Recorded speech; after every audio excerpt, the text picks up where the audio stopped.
I think it's my last day, bitch. Like, you ever try to braid it up and try to, like, it's my last day. It's definitely gotta be my last day. Gotta be. Gotta be. Gotta be. Can't be no more days. Mm-mm. It's done. It's done. I was gonna try to boil it, try to bring the curls back for one more, but not possible. Not possible. But yeah, no, I gotta go to the post office. I gotta go get some work done. What up, cool beans? I hope you're doing well.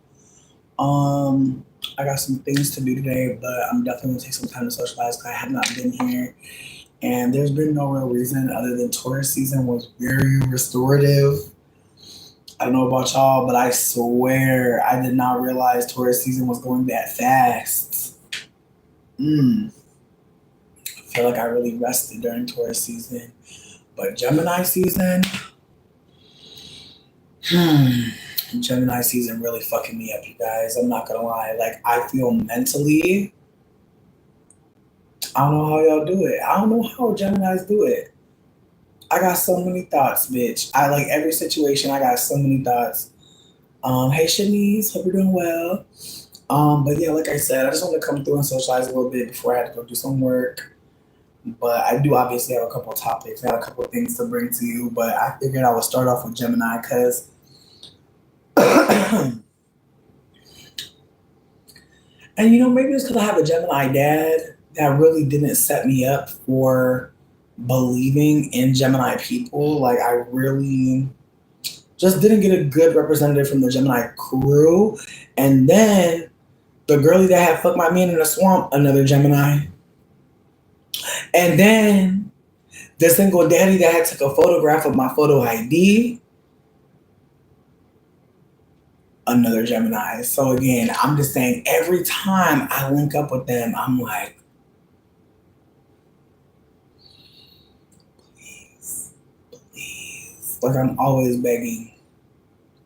I'm always begging for the universe to spare me because the Geminis always play on my top. Every Gemini I've ever met has played on my top, and I literally just pray they leave me out of it. I don't want to be a part of it. Please find somebody else.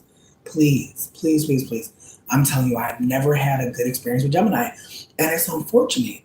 It's unfortunate because I obviously gone into it with a good heart. Like, when I met my dad, I wasn't like, fuck Gemini. I had no clue. I had no clue. But it's like every fucking Gemini, and loads of keys, people were trying to say, oh, May Geminis are not the same as June. I'm so sorry. Get your people. Just like I know, as soon as I tell somebody I'm a Capricorn, I already know what's going to happen next. They're either going to watch me or they're going to be my friend. You know what, Alterell? You just revealing that you're a Gemini, that does help them. That does help them because I'll never forget that caramel recipe you gave me. I keep that in my spirit because it's cold right now. It feels like sweet potato pie time. It don't feel like winter. It don't feel like summer's coming. So I'm really about to use that caramel recipe. But I'm telling you, like, you are the first Gemini that I have I'm remembering good things. High key. Remember, you see how quick I pulled out that caramel recipe? I was like, hold on now, because I do remember a blessing. So again, I just want to be candid. Noe, I love you so much, but it's gonna be a no for me, dog. I appreciate you though. Thank you for thinking of me. Appreciate you for thinking of me. With that being said, yeah, I have no ill will towards Gemini. I stay away from y'all. Like that, the way I've been treated by Gemini, I just be like, no, never, not again. Like, not again. And I just get away from y'all. Y'all don't gotta worry about me. I'm never gonna do shit to you because I'm going to get away from you as soon as I find out you're a Gemini. I'm like, oh, let me get up out of here. I'm not to be doing stuff to them. I'm crying. I literally stay away from their asses. I do not fuck with them. You know what? I be trying to fuck with the aquas. I do. I feel like I've definitely tried, but I feel like I feel like the thing that sucks about aqua is like I feel like I've had very similar situations. And again, not like Gemini, where like again, like with Gemini, I don't know what's gonna happen. Like I said, I was fucking with a single father and I popped back up on him because like this is a crazy little story, but this is a crazy little story. Trigger warning for like dealing with a single father. I'm gonna let whoever need to leave, because dealing with a single father is very awful.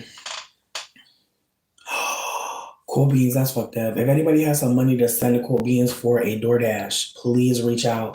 Cool Beans, please post the Cash App. Please post something, because that's crazy as fuck. That is not okay. That is not okay. If anybody can support, if I could do it, bitch, I would do it. But if folks have it, please support, because my God. Ooh, you said you're a Libra, so you're fear and love Geminis. Scorpios though, I'm dead. You know what's funny? I feel like Scorpios, it's a mixed bag. And there's a part of me that feels like it's because they're ruled by the death card. So they're kind of always ready for some shit to end. And so they don't have a lot of ego and some shit going left. Because as far as they're concerned, sunrise, sunset, like shit ends. Things stop. You pull back your energy, boundaries go up. Those are that's a part of fucking life for them. And so I feel like this connection with Scorpio, I just feel like y'all expect motherfuckers to disappear. I feel like y'all expect motherfuckers not to make it. I feel like with Aqua, I feel like it's a mixed bag because I feel like with Aqua energy, there's just a pattern recognition. Like with Aquas just be seeing shit and knowing shit over time very quickly. And the motto for Aqua is I know. So how do you learn? How do you know? You get what I'm trying to say here? So they've gone through a lot of things. They crave experience. So Aquas, between me and you, nobody really knows who Aqua is. I feel like that's what people don't really want to hold. Is you can meet an Aqua, but you do not know them for real. Because Aqua is, I know. How do you know things? They're going through a lot of experiences and they're not going to tell you everything. And so with that being said, being close to an Aqua is oxymoronic. You're never close to an Aqua, bitch. No shade, but that's not real. Like they're almost always ready for something to go left because they've seen it before. And so there's a lack of trust a lot of times with Aquas. So sometimes people think Aquas are cold and distant. Baby, they're protecting themselves because you may want to get to know them, but can you? Can you? You said Gemini men tend to be the worst, but we're one of the most chaotic when we have done no inner work. I mean, here's the thing about Gemini energy. Gemini is very much dual-sided. They're very much ruled by two different perspectives. And so people can really think y'all are fake, but really you just got new information and now you're moving like it. I feel like that's the thing about Gemini people really don't want to hear is that people may think Gemini is dumb, but they're constantly waiting for new information, which is a smart thing to do actually. However, if you're expecting the Gemini to stand on business, like if you're an earth sign and you expect what was said to be what happens, you're going to be disappointed every time because if shit changes, they're going to act like it. And again, people don't act like people may think Trump is dumb. And I'll give you that he may not be book smart, but he is aware that when he gets new information, he can shift on a dime. That is what I mean about Geminis being kind of like, we don't know what's going to happen next. They don't know either, because if they get new information, they're going to switch. And again, when I say switch, I just mean they're going to apply new information. And people think that that's stupid, because a lot of times when people apply new information, you may not get the same outcome that you predicted. And again, I feel like it can be a very clever thing to remember that there's more information, that there's other sides to look at things. Like that can be really great to have that elasticity. But again, the way Geminis apply it can seem really sneaky because again, they're looking out for themselves. The new information is going to support them. The new information is not going to support you. And so that's the other part of this. Is like they're definitely going to stay teachable, but they're trying to learn how to succeed. They're not learning how to be more in community. And again, it's unfortunate to recognize that because you think the twins, there's a community mindset there maybe, but there's not. There's just another way to see things, which again can be hurtful when you assume that we're all working together and they're like, I know a way where I could work for myself. And that's usually what I notice with Gemini. That's just me. Not Excel, Supreme Gentleman, I'm screaming. You think your Earth Moon grounds you pretty well? Ooh, what's the Earth Moon? Tell me more. What do you feel about going 50-50 on a date? That's not possible. I've never experienced that before. I don't know what it means to go 50-50. What does 50-50 mean? That's how much I don't understand. I don't get it. 50-50. Is that 50 Cent versus 50 Cent? Is there a fight happening? That's what I think. My goodness. Taurus moon, that's exciting. I feel like Taurus moon is a cute placement. Taurus loves being in the moon. Sure do. It's usually cozy there. But at the same time, because they're fixed and water is so, and fucking the moon is so watery, it could be a little overwhelming at times, I'm sure, to have Taurus in the moon. Just because, again, Taurus is so like pleasure, like from what I've noticed, Taurus is so focused on pleasure. And when you're experiencing pleasure, it's usually what we assume to be the opposite of pain, right? And so when you're looking for pleasure in the moon, it can maybe look like drinking, drugs. It can look like seeking out pleasure that may not be able to support you through all the phases. But it will, again, keep you in a loop of pleasure. Capricorn moon, Gemini moon. Capricorn in the moon is hard because Capricorn is very much like connected, unfortunately, to order and legacy and discipline. And the moon is not about being disciplined. The moon is going to change. The moon is going to always shift. Like when you look at the moon anytime, it don't look the way it looked before. It always looks different. And so that's the thing about the Capricorn moon, is like the motto is I use, trying to pay attention to what utility is there. In the moon, who knows, right? Like sometimes the moon don't got a lot to give. That can be hard for Capricorn moon. Capricorn moon may, unfortunately, be someone who perhaps has a real bad sleep schedule, trying to get this money, but also don't want to pay attention to their body. Capricorn moon might be afraid of saying no when they should, because yes means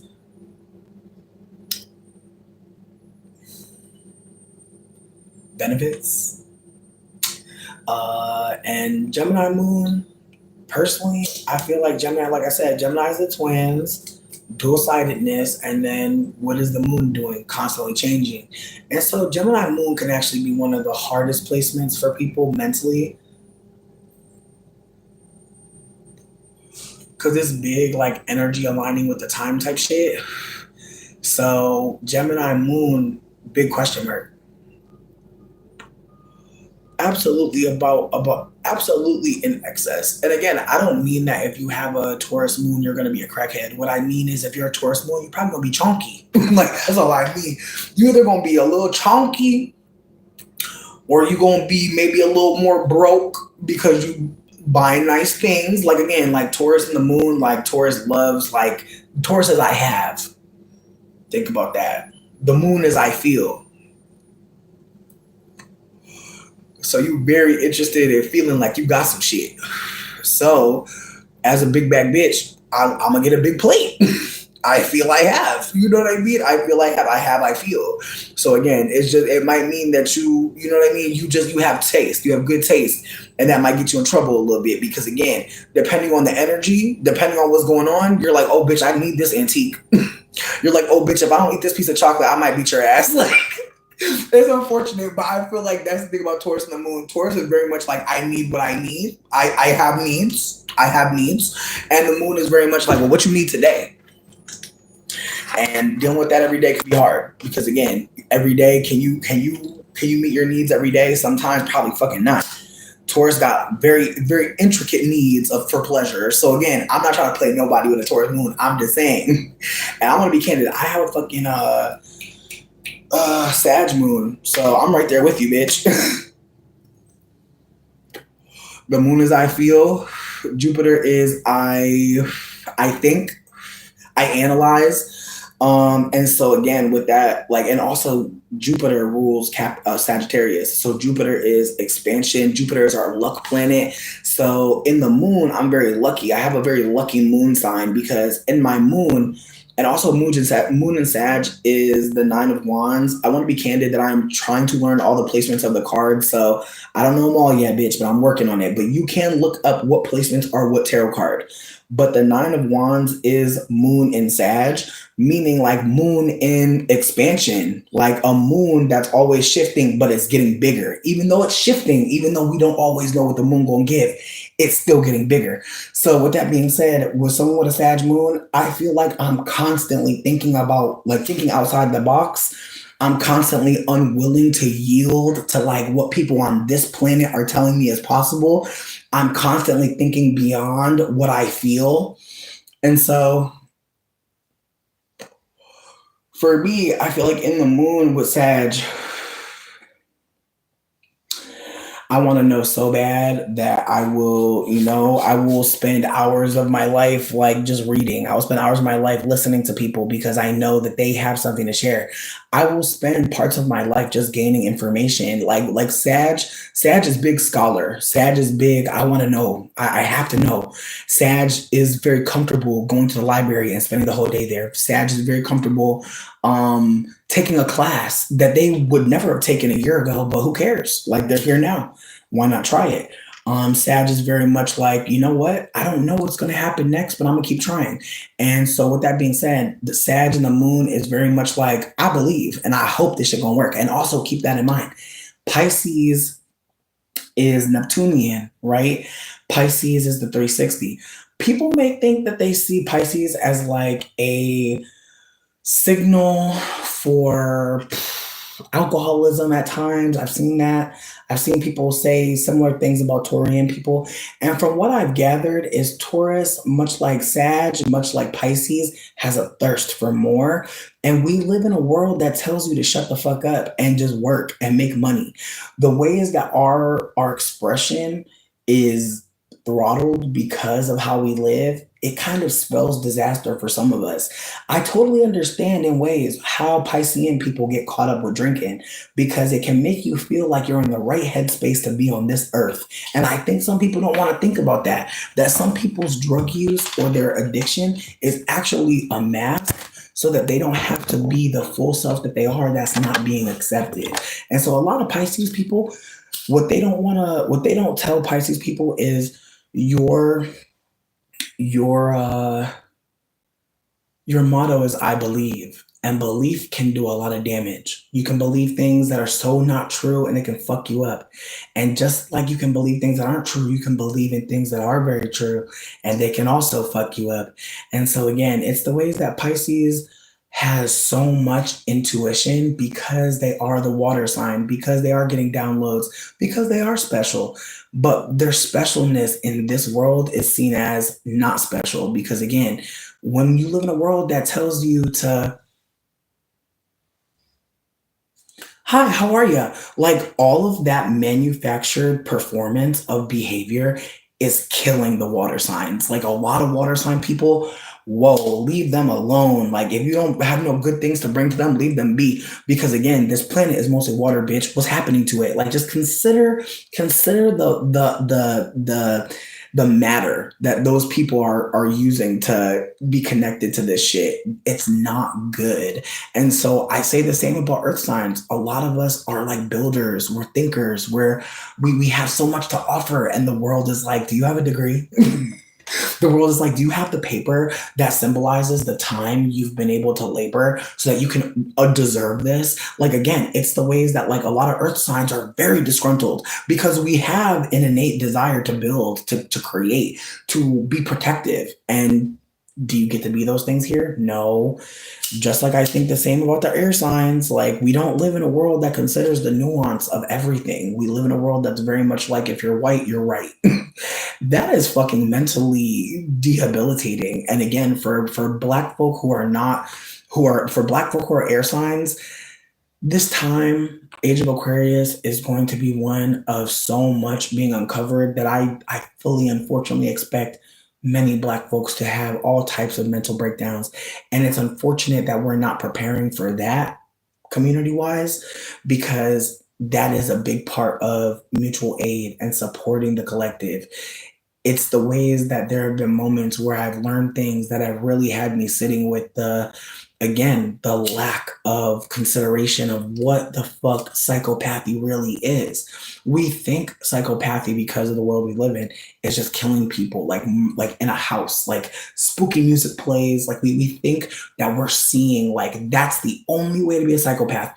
And unfortunately, there's a psychopathy in standing in line, waiting for someone to tell you you can't get food stamps when you spent all this energy to get there. You did all this paperwork, like you know you need food, and someone could sit there and tell you, we figured out that you don't need food. Like, again, living in a world like this, it makes sense why people go crazy, but it's the ways that when you go crazy in this world, it has to be centered around something like, oh, their partner cheated, oh, they had mental health issues for a long time. Like people are never going to really cite the source that white supremacy is the thing that's disabling all of us, that's uniting all of us in poor mental health.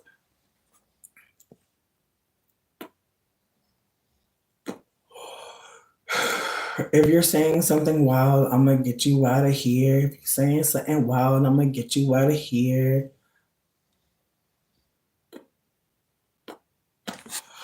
What up, Mish? Okay, Clipman saying it's prejudice based on birthday. Hear me out. I feel like Zodiac is very fascinating to me. Do I think that if I met a Gemini person, I would just like be stank to them? No, but I would be cautious. I would be cautious. I feel like just in the same way that I wouldn't tell all my business to a Scorpio. No shade. Once I find out you're a Scorpio, I'll definitely put my boundaries up too, bitch.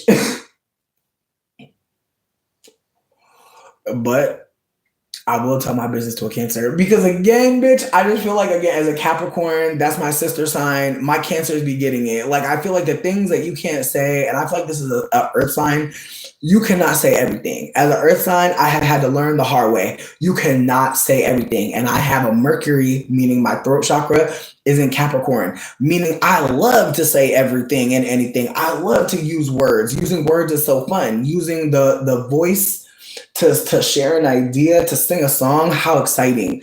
But I've learned, unfortunately, you can say something to someone and that shit will slice their ass up. I have had to learn that, like, as someone with Earth in the throat chakra, which is a Geminitic, airy thing, like air rules the throat. I'm trying to think, I'm pretty sure it's Gemini who rules the throat.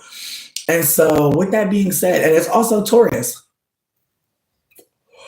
So Taurus and Gemini both have throat chakra investment. And so with that being said, Taurus is what I have. Gemini is what I stay curious. Like, Gemini is very much stay curious.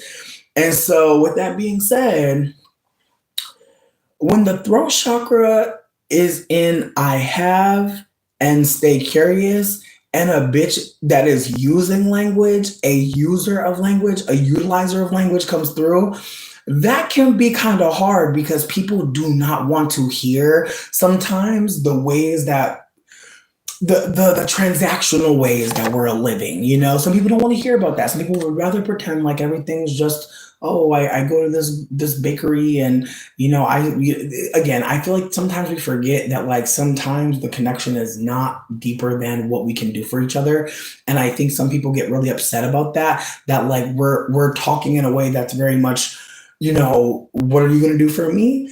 What are you going to do for me? And again, I feel like some people really don't like that aspect, especially when there's money involved, which is so fascinating, because I find that if we have more of a friendly rapport, then money is easier to talk about. Whereas if we have more of a transactional rapport, it is much less easy to speak to you about money, because unfortunately for some people, they're not interested in a bullet point approach to money. And I feel like as a Capricorn, I'm just like, I feel like I used to think that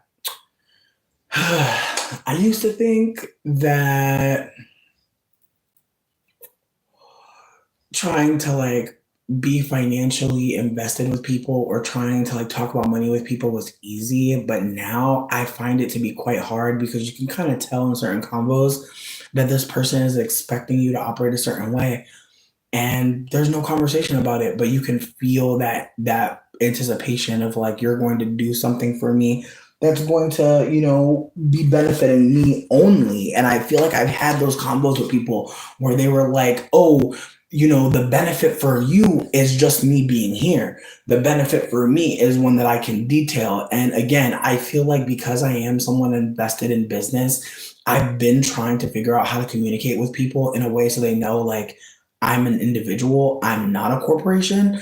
But it's unfortunate to acknowledge that like once you start to be invested in commerce or selling anything, it becomes a situation where like you are a corporation to that individual. And so with that being said, I worry for small business owners in this time because I've had the most bizarre conversations with people about like money and like finance. And like I also have unfortunately figured out that like if you're saying that you're selling something, it doesn't matter what the situation is. People will assume that like you have capital, even if you don't have capital and you're trying to sell something that you don't have, but you're trying to make it accessible and make yourself, obviously not be going down, not be down bad. I just find it so fascinating that like there are just definitely moments where I've talked to people where they assumed I was doing better than I am. And it sucks because again, on one hand, I've also learned that like when you say you're down bad, people don't want to support your business. Like people would rather not support your business when you say you're down bad. So it's definitely an interesting thing to consider that like there are times where you can say things in a way to where people are like, yeah, this is a community led project. I will support this endeavor. Like again, like when I'm living in a van with a white man, like people supporting me was very much like, of course we're gonna support you. Now that I'm like by myself, setting boundaries, like operating completely different than when I was in crisis mode and in survival mode and in scarcity mode, I'm just noticing a lot of people expecting me to be on some like, oh, like and it's like, no, like I have value just like you. We both have value. And so again, I've found that some people have really just been on this mindset that like, if you're not saying that you're broke and bleeding on the side of the road, that like your desire or your need is less. And it's just been really fascinating to notice. Like I feel like again, when you're in a van, like sleeping with somebody white, because they're white family, like people know that you need help. But like the more that like I was like operating like I'm independent, I'm, trying to get things on my own, like I just feel like people really do lose the perspective of like what like how you got to this point. And it's awkward because it's like I've had people say to me recently, like, oh, you're trying to make it seem like you're down bad and like you need help. And it's like I'm not trying to make it seem like that at all. That is what it is. Like it's been awkward like to talk to certain people. Like I had someone dead ass tell me they don't believe in mutual aid. And I'm just like, how do you think that my operation is working? I'm obviously providing mutual aid. Like my business is literally mutual aid. Like I don't know how you're not interested when you have been operating like you have been. But again, as I said, it's been awkward to talk to certain people because I can tell like they're afraid in ways of acknowledging that someone could be offering something and still need help. And it's awkward as hell because again, we're used to people starting a business and assuming like that it's good. When like most people who start businesses that are small business folks or people that are just again selling something because they need help, it's awkward because it's like again, I'm never trying to play people. I feel like I give away a lot of freebies. I try my best to like be mindful about what I can do. Like if somebody orders gummies, I'm like, okay, I get this money for this much. I can throw them some extra. If someone's been rocking with me for a while, I'm like, is there anything you've been wanting to try? Like I try my best to be mindful of the fact that like I am making a profit, but at the same time, it's like I've lowered my prices so much and I've still had people try to like haggle me. And it's awkward because it's like, I understand like times are tough for sure. I definitely do. But I wonder like if folks realize like I'm one person doing this like by myself and I've been posting my mutual aid flyer for a while and I've been trying to get support for a long time. And people would rather clearly buy things from me than give me money to survive. And I'm not mad at that. But it's the way that I've had people buy things from me and then act as if it's so surprising that I don't have housing. And it's like, is it? Because I feel like a lot of y'all are living with like aunties, mom, cousin. Like, I feel like a lot of people are living in an arrangement that is not one that is ideal. And yet, because I am invested in commerce, I've noticed like people shame me and make it seem like I'm not doing enough or I could be doing more. And it's like, maybe so, but I'm not. And I'm offering what I'm offering. And for some reason, that's still not enough. Like, I'm trying my best to be as candid as possible about what's happening on this side. But I feel like it's worth reiterating that, like, I have literally been bouncing around from house to house for a while. And it's not because I don't want to have housing. It's not because I don't want to be stable. It's unfortunately been due to anti-blackness, and I've been bringing that up a lot. And for some reason, people think it's over. People think it's not happening. And I hate to have to say this, but it is so fucking hard to keep trying to tell people that I have been violated by white supremacy, that I'm not good, that I'm mentally unwell, that like I literally was in the hospital a few weeks ago. Dane found me on the floor. I've been trying to keep this shit like as in focus as possible. But I do think some people forget, like, in the midst of all the posts about how I'm so happy that I'm going to marry someone that I love, I'm still like going through a lot of mental distress. And I try not to bring it here too much, which I probably should stop doing that, because again, I feel like there are times where people think I'm more mentally well than I am, and I'm not. I think about how I could have really went fucking crazy a lot. And I weep, I cry, because I know the only reason why I don't fucking go crazy is because I don't feel safe to go crazy, bitch. I don't feel safe to lose my fucking mind. I don't feel safe to go fucking nuts. I don't feel safe to go fucking crazy. I don't feel safe to do that. But it's in there. And I feel like that's what's so stressful, is like some people really think like all these things can happen to you and you're gonna be okay, and you're not. And I used to think that too. I used to think I was gonna be okay. Like I survived, but I didn't. Like I didn't really see how I was dead in ways. I didn't see that shit. I didn't pay attention. I was trying to just fucking make it seem like everything's fine because I'm still alive, and it's like, no. And now that I'm breaking down, like there's so many people being able to just fuck towards me, and it's like, fuck you. Like, honestly, fuck you. Because if I could fucking pretend like I'm okay, I fucking would. Like, I fucking would. It'd be easier than this. Like, people be fucking not seeing the signs of fucking deep depression, and it's not their fault. Like, we be masking. Like, we be really masking, and like, we're not okay. And like, I'm trying to just remember, like, I don't have to show you that I'm okay. I don't have to pretend for you. And that's hard as fuck. Because again, that's part of what this channel was. Like, a way for me to be like, haha, you didn't kill me. Haha, like, I'm still alive. Like, and again, it's the ways that like you can die in so many ways, and we don't talk about it enough. And I'm tired of feeling dead as fuck inside and like trying to perform like I'm okay. I'm not. And again, I don't have it in me to fight with anybody. Leave me alone if you don't care. Please, God. Please leave me alone. Like, I really am okay with like people just disconnecting from me and not wanting to fuck with me. Like, that's actually okay. Like, some of y'all are not in a period of grief. Like, that's great. Like, some of y'all don't have it to offer. That's great. I just hope that people realize, like, it's okay to, like, disconnect from YouTube creators or any creator that is going through something that you really cannot help. You can't help. You can't sympathize, can't empathize. That's okay. But we have to stop acting as if, like, people aren't being honest with folk. Like, people are being very honest. And I know it's hard. I know it's hard. I definitely don't want to make anybody feel like they have to care about me, though. Like, I feel like that's my biggest fear, is like being candid and vulnerable, and then people performing like they have to care. You don't. It's such a beautiful thing, isn't it? That like sometimes like you don't got it, and you can say I don't got it, and you can keep going. But I think about how like I can't keep going. I don't got it. And like I'm just like trying so hard to remember like it's okay. Like remember that like there are other people that don't got it either.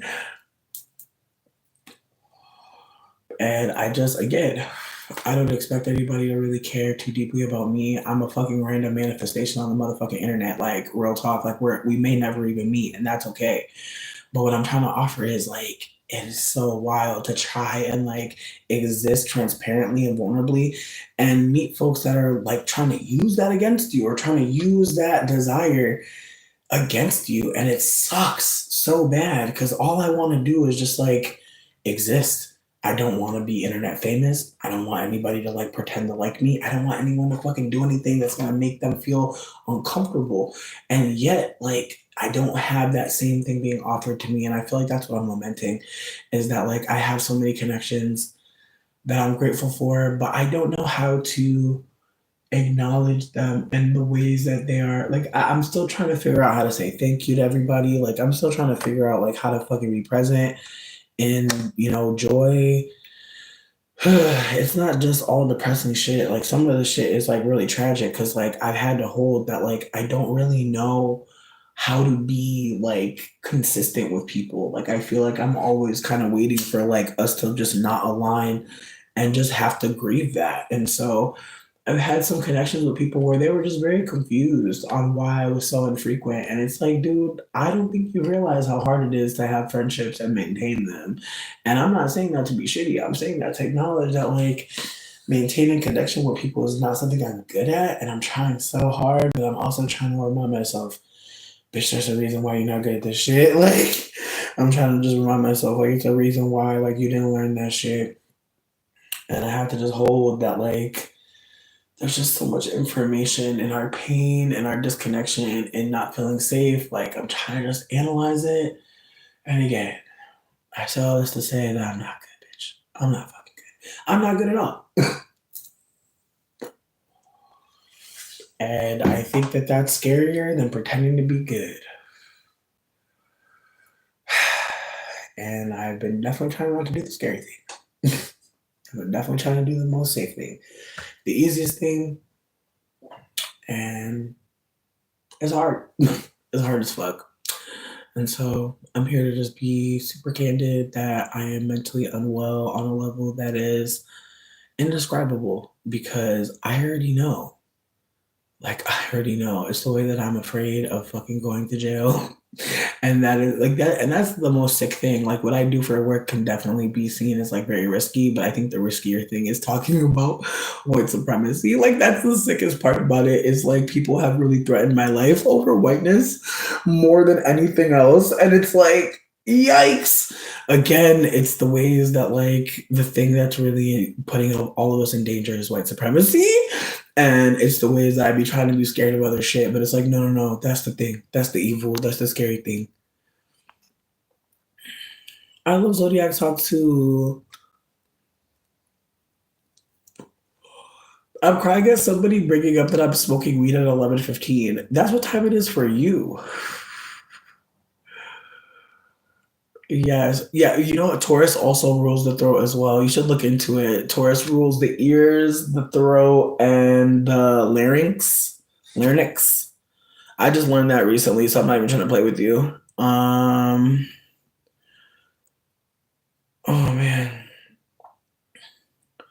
The person that says they don't give a fuck, they clearly do. They clearly fucking do.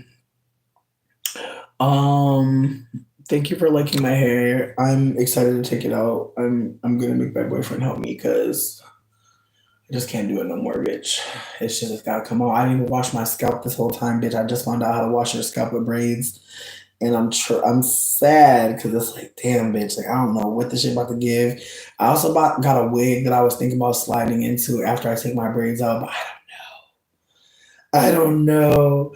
Like it's just so annoying to know that if I put on a wig, people are gonna treat me nicer. Like it's so like it's the way that I thought about like throwing it away. And then I was like, nah, I could use you. Shit is fucking awkward as fuck. Like it's such a fucking awkward moment to put on that wig, and people are like, "Oh, hi, I want to be your friend," and it's like, really, you want to befriend this wig? That shit is fucking weird. And again, I went to an event with my natural hair, and people were so nice to me, and it was like, oh wow. But again, that's one event out of so many where people have just been weird as fuck. I don't know. I went to a job interview and this white lady just looked at me like she didn't think I was gonna be brown. Like she looked at me kind of like disappointed, and it sucked because it's like I could feel it as soon as she saw me. Like I could tell as soon as she saw me, she was just like, and she was very rude to me, and it was awkward because it's like the interview just felt so bizarre, and it was just like, why are we even doing this? You hate me, like you really don't like me already, and I don't even know you. And it just made me think about the hell that white supremacy is. Like white people will look at you and know that they don't fuck with you. And meanwhile, we gotta watch TV and see them all the time and be programmed into not into liking them. That's what's even fucking crazier to me. It's like you turn on the TV, they're gonna show you a likable white person, but you go in real life and you deal with their asses. And it's all a lie, bitch. Carly Red meme. It was all a lie. Like you can watch all types of white media and they'll never show you the white people you deal with every day, which is so funny as fuck. It's fucking wild to consider. Like there is all like Superman, is all like heroic fan fiction. Like white people write a script and they're like, yeah, like the evil one is the one with the gun. The evil one is the stalker. The evil like they try to give you a moment. I'm crying. Thank y'all so much for coming into the live and saying wild things. Thank you, thank you, thank you for the engagement. I appreciate you. I appreciate all of you. But again, it's the way that, like, I know some of y'all see, like, some of these people trying to come for my voice, and I like the timbre of my voice, but some people are really missing the transphobia and the anti-blackness of that fucking statement. Like there are so many people that are black that have deep, rich voices. There's nothing manly about them. A voice being rich doesn't give us any kind of gender. And yet, we live in a world that is absolutely trying to tie in a rich timbre, a rich tone with masculinity. All while there are so many people grifting black women about soft life and how to get men to deal with you because it's you. Just all these wild things unfolding at the same time, and I can't unsee it. It's so clear like the desire is to hate black women and to try to make it seem as if people are not getting to the womanhood, the womanhood that is couched in soft lilted voices. Like you ever think about that like womanhood is really about like what you're not doing.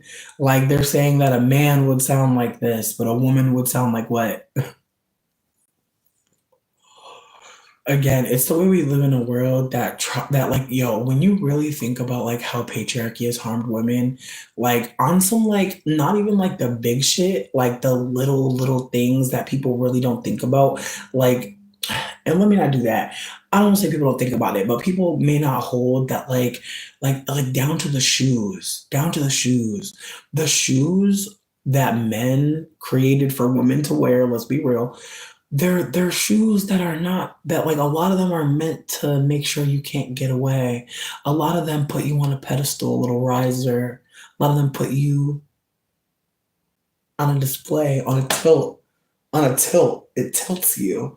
Like, do you ever think about that? That heels were created by men in order to like put women on a pedestal and make them the literal ornaments that men want them to be. Like, do folks think about that? Do folks consider like the ways that like patriarchy has informed us on what womanhood is? That like there was no woman being like, yeah, this is how women should look. It wasn't women deciding that. And the ways that I see so many women being like, a lot of women are dressing like whores. And it's like, well, what's a whore? What are we saying? You're saying that they're dressing for the male gaze? Why would they be doing that? Again, it's the ways that we're not willing to ask more questions about people's behavior. I'm not ever trying to say that a woman shouldn't dress how she wants. Do you? But if we think every woman is dressing to attract a man, then we're kind of taking away her autonomy, aren't we? Like, there are some women that know good and goddamn well they want their titties out. I'm one of those bitches. I love my titty hanging out. I love it. Feels good. A nice breeze on the top of the titty. Absolutely. Almost areola popping out. I don't give a fuck. Fuck you, bitch. Stop looking. Like, this shit is strange. Like, people be so fucking worried about people wearing a thong and showing their thong. Like, people be so worried about that. If you don't want to do it, don't do it. Notice the people that are mad about this stuff, that are talking about this stuff, they don't have anything to share about themselves. They're taking all this time to talk about bitches being hoes and sluts and look just like whores. What are you dressing like? Why don't you do an outfit of the day? Why don't you show off a little bit? Why don't you show off? Because maybe you'll understand the mindset that these women are in. They're showing off. They're feeling good. Why don't you try it? Put on your turtleneck. Put on your prairie skirt.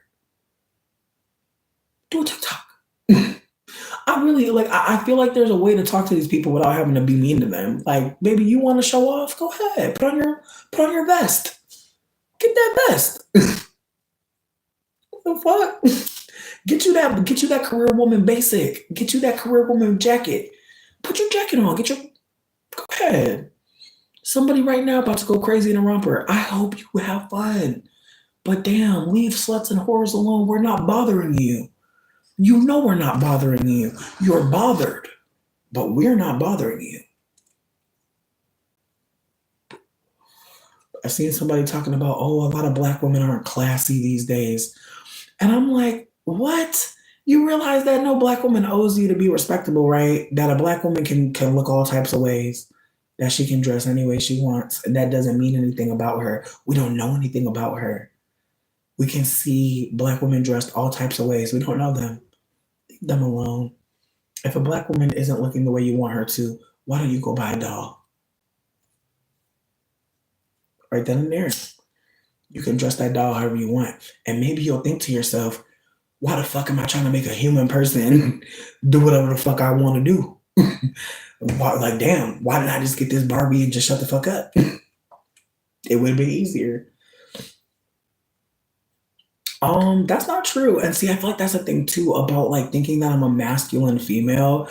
How about I'm not a female or a masculine anything? How about I do not care to be perceived by you and I'm not doing anything to make you think anything? You're revealing that you think women have to be this kind of way. You've made a box and I'm outside of it. How about your box is wrong? How about your thoughts are wrong? Maybe you don't know enough information yet to make that assumption or make a statement. Maybe it's time to listen. These are all things that are options for you. But notice, you want to be someone that makes a statement. But how could you know if I've never met a man I respect? Why do you think my behavior is a response to disrespect I feel for men? Notice, people are telling us a lot of information when they say things to us. When someone gives you a statement about yourself or behavior, I want you to work backwards. Think about it. What's masculine about me? My inability to what exactly? What am I doing that's masculine? I'm sitting here in a girl shirt, wearing girl hair. What's masculine? Exactly. But that's the thing too. I don't think men realize that they're also saying something about masculinity, that they're saying that it can be taken on, that it's flimsy, that anyone can have it, right? Again, I don't think men think about what they're saying when they talk about masculinity because they really let it be known. They don't really know what they're talking about, but they want me to feel bad because I'm not making him his dick hard. Like, unfortunately, that's a lot of times what men are telling me. You're not making me want to fuck you. You're not making me feel more powerful than you. I don't feel like I can easily manipulate you. And so the devaluing starts. And so I just want men who are in attendance to consider that. Like, I know some of y'all aren't jacking off to me, and I appreciate that. But again, it's the ways that some of y'all really think it's my fault that your dick's not hard. I don't exist for that. I don't exist to get you off. And again, it's the ways that we live in a time where OnlyFans is definitely making a lot of money. There are a lot of men that are wanting to see, but it's not just men. I think it's important to acknowledge that there are women that support sex work, that there are women that want hoes, that want a sexual experience that they pay for. It's not just about men wanting to be tricks, y'all. I promise you, there are a lot of men that hate women. And what's also another layer to this is there are a lot of men who envy women. And some people think that it may be linked to transness, and I won't disagree with you. I think there are absolutely some cis men performing. They are. And I truly think that that's part of why it's gotten so violent very recently. Very recently, an uptick in violence has been noticed. And again, there's a desire for men to behave like these brutal, very, like, again, I can't even describe it as men. There's a desire to make people who don't have vaginas operate a particular way. And there are some of them that wish they could stop doing that. And some of them don't realize that they're in control of that they have the power. When you're privileged, you actually have way more autonomy. But if you're privileged and around a lot of other privileged people who are operating like this is just how shit is, you will behave just like them.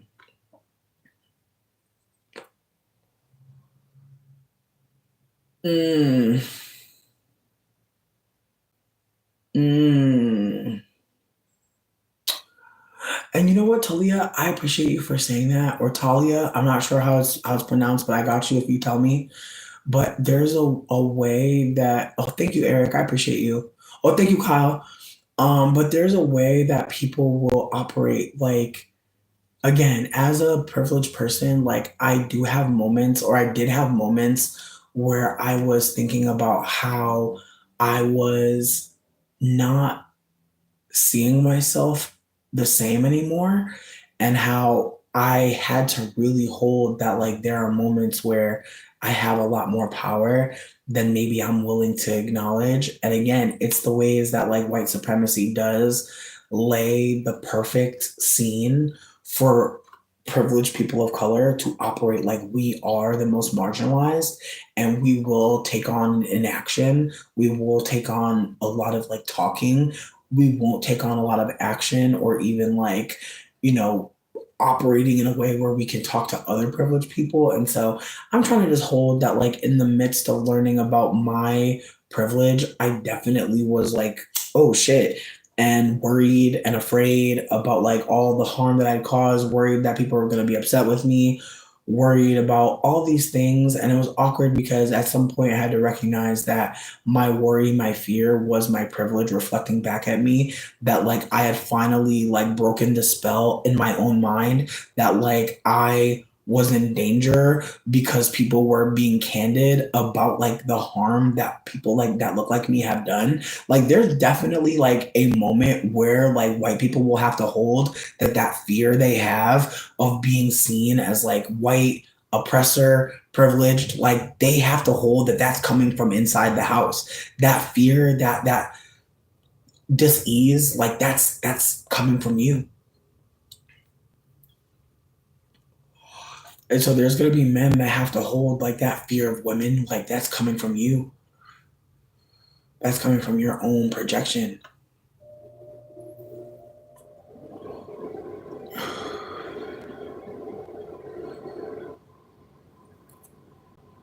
And again, it's also about, like, being in the army. Like, there are a lot of men of all different colors who go into the army assuming, like, that's going to be what makes me a man. Like, we have to hold that just like I shared this story on Twitter, but I didn't go into it too much. I remember being friends with this girl, and, like, we weren't really friends, but, like, you know how, like, when you're a girl and you're standing near other girls who are older than you may feel like we're all in a group, we're all hanging out. And so I'm in a group with all these girls, and this one girl says to me, you're still fat because you're not fucking. And I remember not saying anything back because she was older than me. And I just thought at that age, like, older girls know more than me. And she was not fat. And she was telling me, like, when you start fucking, you won't be fat anymore. And I started thinking to myself, damn. And then I started thinking to myself, like, that's just gonna make me like a real lady, a real girl. It's fucked up, but I want to talk about it because I know I'm not the only person. It was ignorant, but she was also a girl too. Like, she was a little bit older than me, but she was also a girl. And so I want to be candid that, like, this is what is said in certain spaces. Like, some women and girls will tell girls younger than them, like, I know something about being a woman. And I just want to hold that because, again, there are so many women that people watch online and they're like, she knows something about being a woman. And I just want you to think about what she knows and where she got it from. Because I watch, and I feel like she's an easy person to talk about. That's why I'm bringing her up. I don't watch a lot of this content, but Shira7, I know some people are fans of hers. I promise you, I have no real big critiques. But I want to note that, like, people have called her out for anti-blackness. Like, she's definitely said things about black hair, type 4 hair, saying that Afro hair is messy and not professional. That Afro hair is not soft. And she's a woman who wears wigs and has a perm. So there's moments where I look at her and I'm just like, wow, like, And people will see her as a woman who's married, who has things to say. They'll see her as someone important, and they'll see her as a woman who knows how to be a woman. And I think about that as someone who's agender, and just to, like, flesh out what that means, at least to me, agender means that I'm not ever really doing anything to affirm my gender. When I get dressed, I'm not thinking, like, I feel like I used to think to myself, when I get dressed, I want to show a little bit of titty, cinch my waist, make sure my legs look leggy, wear certain shoes. Like, I just remember, like, earrings really mattered. Wearing makeup absolutely mattered. Like, if I didn't wear makeup, I felt fucked up. If I didn't do anything, like, if I didn't clean my brows up, like, there were so many things, so many rituals I felt when I was, like, performing being a woman. And then when I started thinking that I might be a man, there were lots of things that I started to do to be like, maybe I'm a man. And it was fascinating because I found that when I started performing more masculine, people were very awful to me. And I was like, whoa, like, I did not realize being a girl was better. And again, I say that as a lighter skinned person. I want to put an asterisk on that. Being a lighter skinned woman versus a lighter skinned man is a different fucking experience. And I do not want to fucking go too deep into it because I never was a lighter skinned man. I was dressing more masculine, sure, but I never felt like a man. I always felt like I was playing dress up a bit when I was wearing more masculine clothes. But I still wanted to see, like, does this feel good? In ways now, I realize that, like, I like girl clothes because they're cheaper. I like girl clothes because a lot of times they're going to be mindful of my body. More masculine center clothing is not geared to fat men. If you're a fat man, you probably know that. But as someone who wanted to see what it was like to get dressed up as a fat man and go out into the world, it was harder. It was much harder. I knew where to go to get fat girl clothes. I did not know where to go to get fat man clothes. And even when I tried to find them, they were ugly. And so with that being said, I'm sorry to all fat men. Jesus Christ, you are suffering. And people do not talk about it enough. I hear ya. But that's, maybe there's a fat man here. Become an influencer.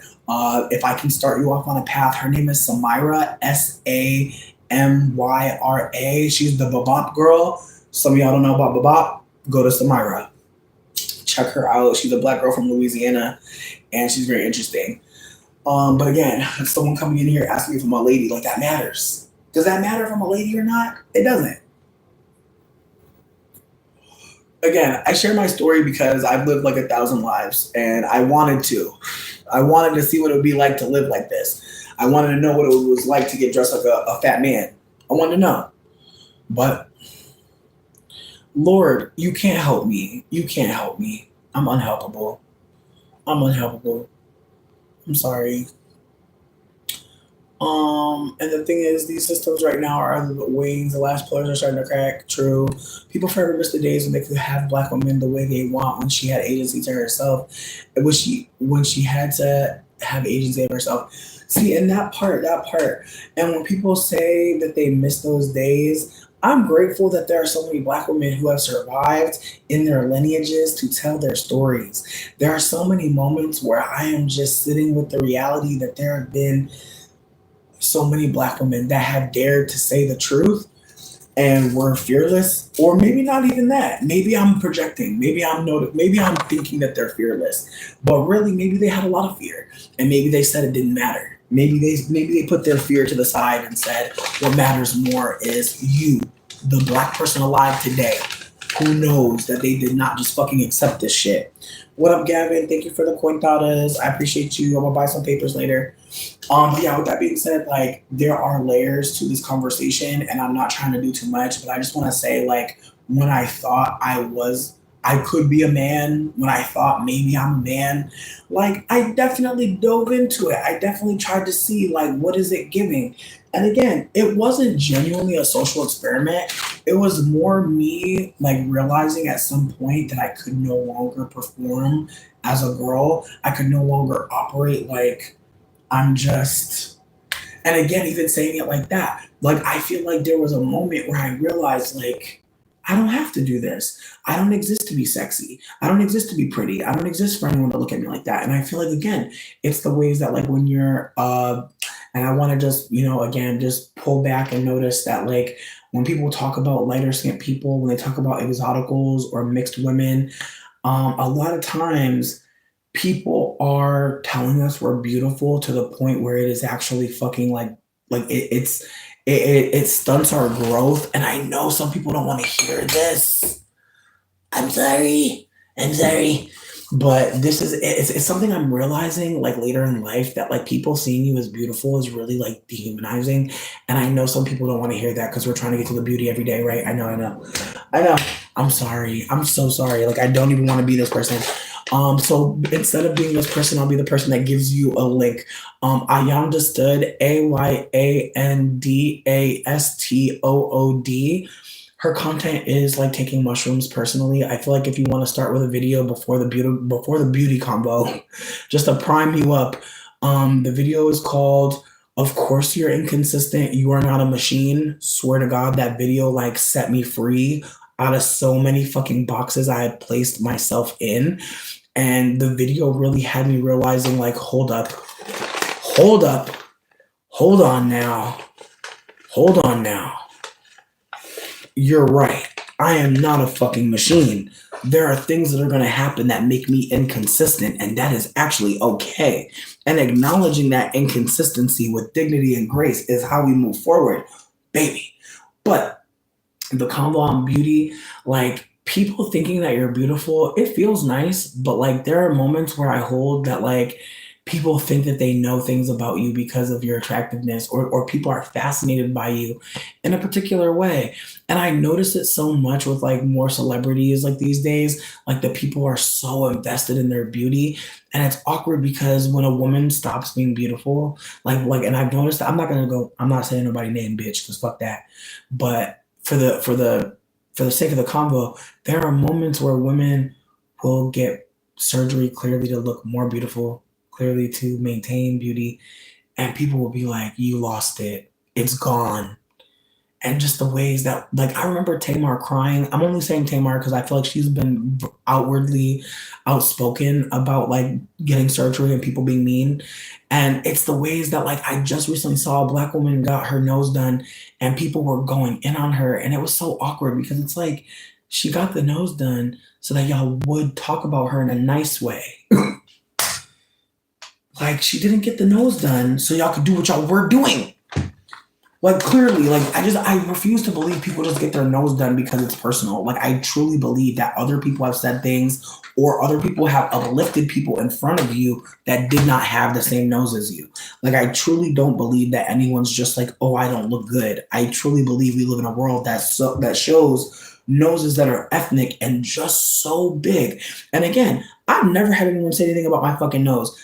I've never had a hang up about my nose because no one's ever said anything about it. Again, it's the ways that being fat, yeah, I've had to hang up about being fat. I've walked into a room and held my fucking breath and hope people didn't make ugly, nasty, weird faces. Again, it's the ways that like people react to how they're being treated, and people want to act like they don't see that shit. Bitch, it was probably you. If you don't see why people are doing what they're doing, I feel like you the bully then. Like, that's how I feel. If you don't know what I'm talking about, it's you. That's how I feel at this point. It must be you, bitch. It must be you. That's the reason why you don't understand. Cause it was you doing that. And again, that's me being traumatized, bitch. Like, I don't know you, but that's me being traumatized. Yes, Queen, talk about it. Talk about it. Again, I'm taking these braids out, bitch. Damn, bitch. Damn. We had a good run. We had a good run, babe. We had a good run. But the ends looking like Cynthia, bitch. The ends looking like they was chewed up, bitch. Like, what happened? What happened? Garbage disposal. It is an eternity. You feeling like you have to constantly keep that beauty standard up, how people view you, and you can't have a day off. You really can't have a day off. That's why I come here looking busted, honestly. Because if I want to look cute, I'm gonna look cute, but I'm gonna look busted too. Fuck that. Like I feel like if y'all notice a decline in beauty, that's fine. That's fine. If you notice that I'm not as cute as I was, okay. The fuck? That is wild. Like if you really think about it, it is wild. Like people monitor beauty like so hard. And I think about how like sometimes I watch my old videos and I'll notice something about myself that is not happening anymore. Or I'll see something on my face and I'll notice that like that thing isn't happening or this thing is happening now. And I'll be like, wow, like, you know, I am getting older. But I don't feel like, oh no. But I think that's because I'm coming here looking like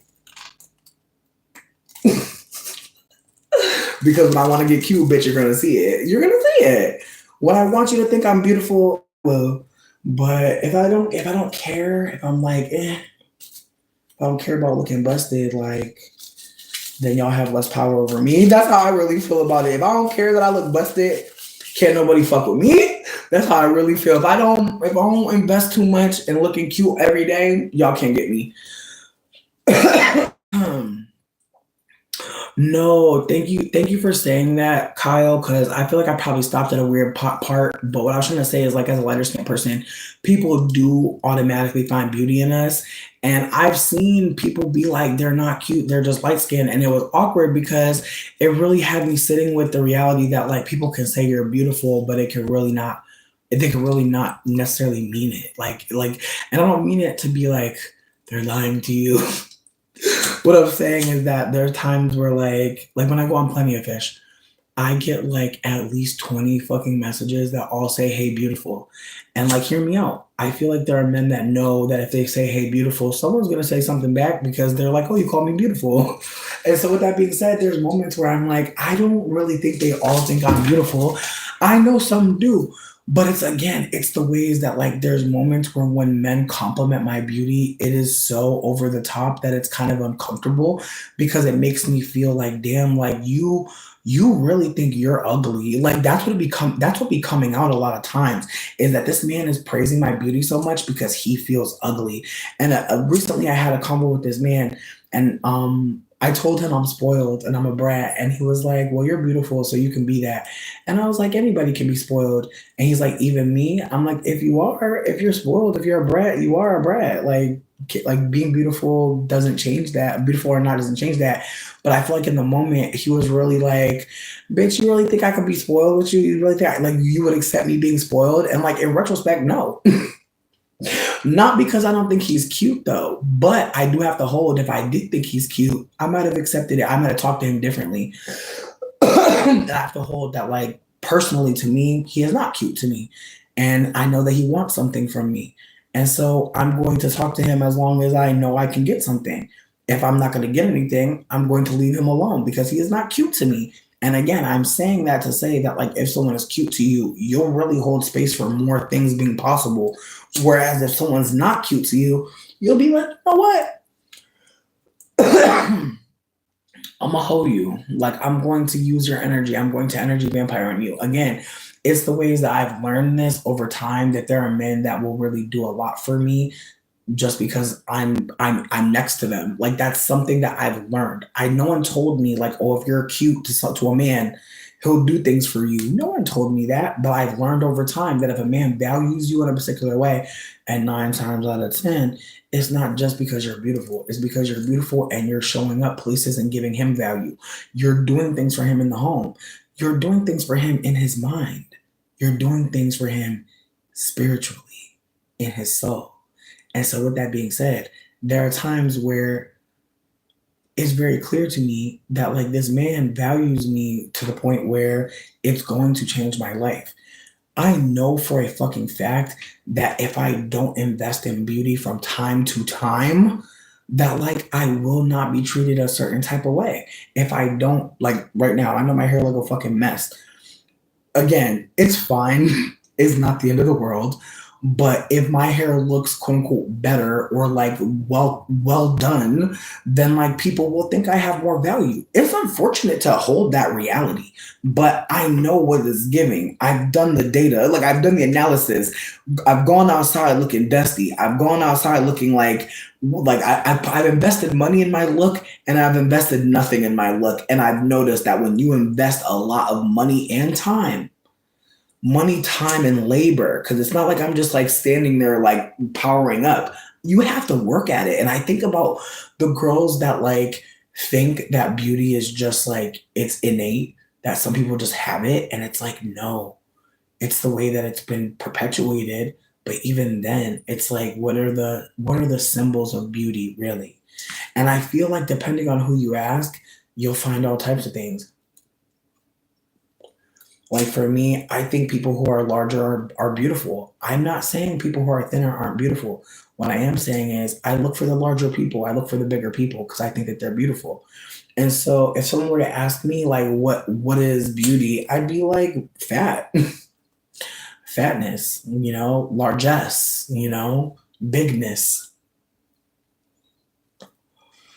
The same way I feel when someone has like a very plume afro and like it's just like it's moving and breathing. I know some people will say that that's texturism and that that's lengthism. I'll hold space for that for sure, but I do think that that's beautiful. I think that seeing somebody with a little baby afro or little starter locks is beautiful too.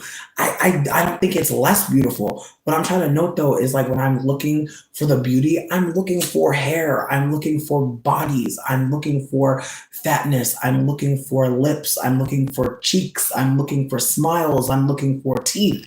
I'm not looking for any type of teeth, but I'm looking for teeth.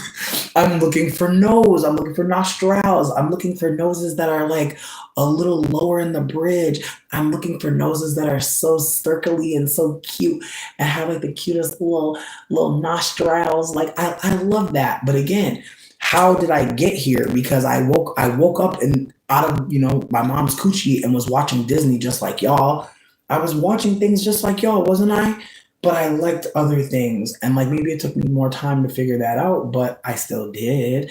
And so again, there are people right now who exist who know what I'm talking about. They know fat people are beautiful. They know when they look in a room full of people, their eyes are drawn to the fat person, to the person with the type 4 hair, to the person with the nostrils and the lower bridge. If you know you're looking for those people and you don't see them all the time, like I'm sure you feel fucking like awkward about like knowing that reality and living in the one we live in. And I'm not saying that to like disparage anyone or not lift anyone up. What I'm offering is that like we live in a world where like we're supposed to know who's beautiful.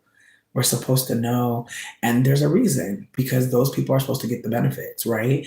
And so I think about that. I think about times when like we see certain things unfolding and we look around and we're like, ooh, like I think about Sinners, right? And I think about how some people when they saw Annie, they didn't see beauty. They didn't, not because it didn't exist, not because it wasn't there, because in their mind, they're believing that beauty is what? Thin, lighter skin, closer to white, hair that is straight, maybe curly, maybe a 1C, 2A at most. Like we have to hold that like some people really don't see. And when they do, they've been shown so much of whatever the fuck that they're not able to like hold that like this is beautiful as well. That beauty isn't one look. That beautiful people look so many ways, talk so many ways, exist in so many spaces. But as I said, beauty is a trap because it really does make us think like we know something about this person. It's the way that like if Beyonce wasn't what we thought of as beautiful, I really wonder like, how much more she'd be critiqued. Like it's the way that her beauty protects her. It's the way that her daughters are protecting her. I think about that too. I think about like people who are like in the public eye and like we know them and their children. And I find that so fascinating because it's like we really don't know you.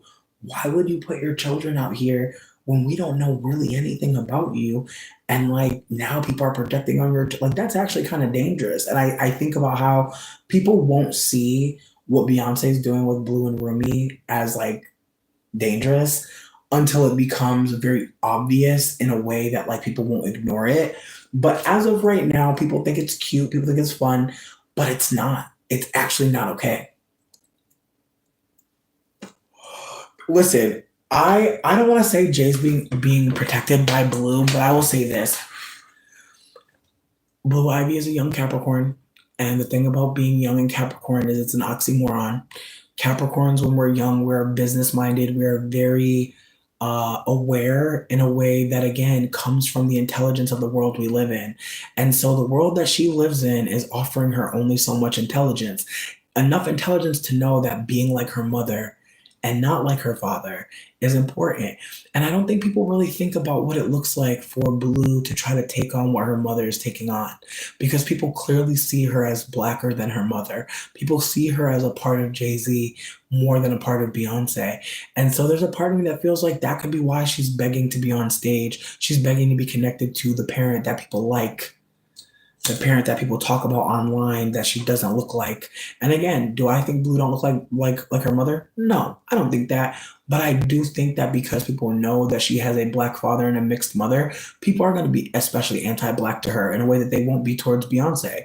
It doesn't matter what Beyonce does. Beyonce can say that she's the blackest person on earth. That don't matter. People know that she's mixed. People know Miss Tina's mixed. People know that those are mixed people. And again, as far as I'm concerned, I think that putting a child on stage, period, is weird. I think that it would have made more sense to put her in a dance troupe and maybe share some candids with her fans about like what her daughter's doing in her own world. The fact that Beyonce's comfortable with like, and she's like, oh, Blue said no. Like I told Blue no many times and then I gave in. That story is such bullshit because it's like, sweetie, you're famous as fuck. You should not be putting your child's like internet debut out here like this. You should let her have her own identity. And I think unfortunately, I think like zooming out, I can see Mama Tina so clearly now because it's like Mama Tina is really the star of that family. And I think that like the ways that she instructed Beyonce to behave is how Beyonce's trying to teach Blue. And I think unfortunately Blue is gonna have a different life than Beyonce and Tina. Beyonce had a better life than Tina, which Tina resents. You can tell. No tea.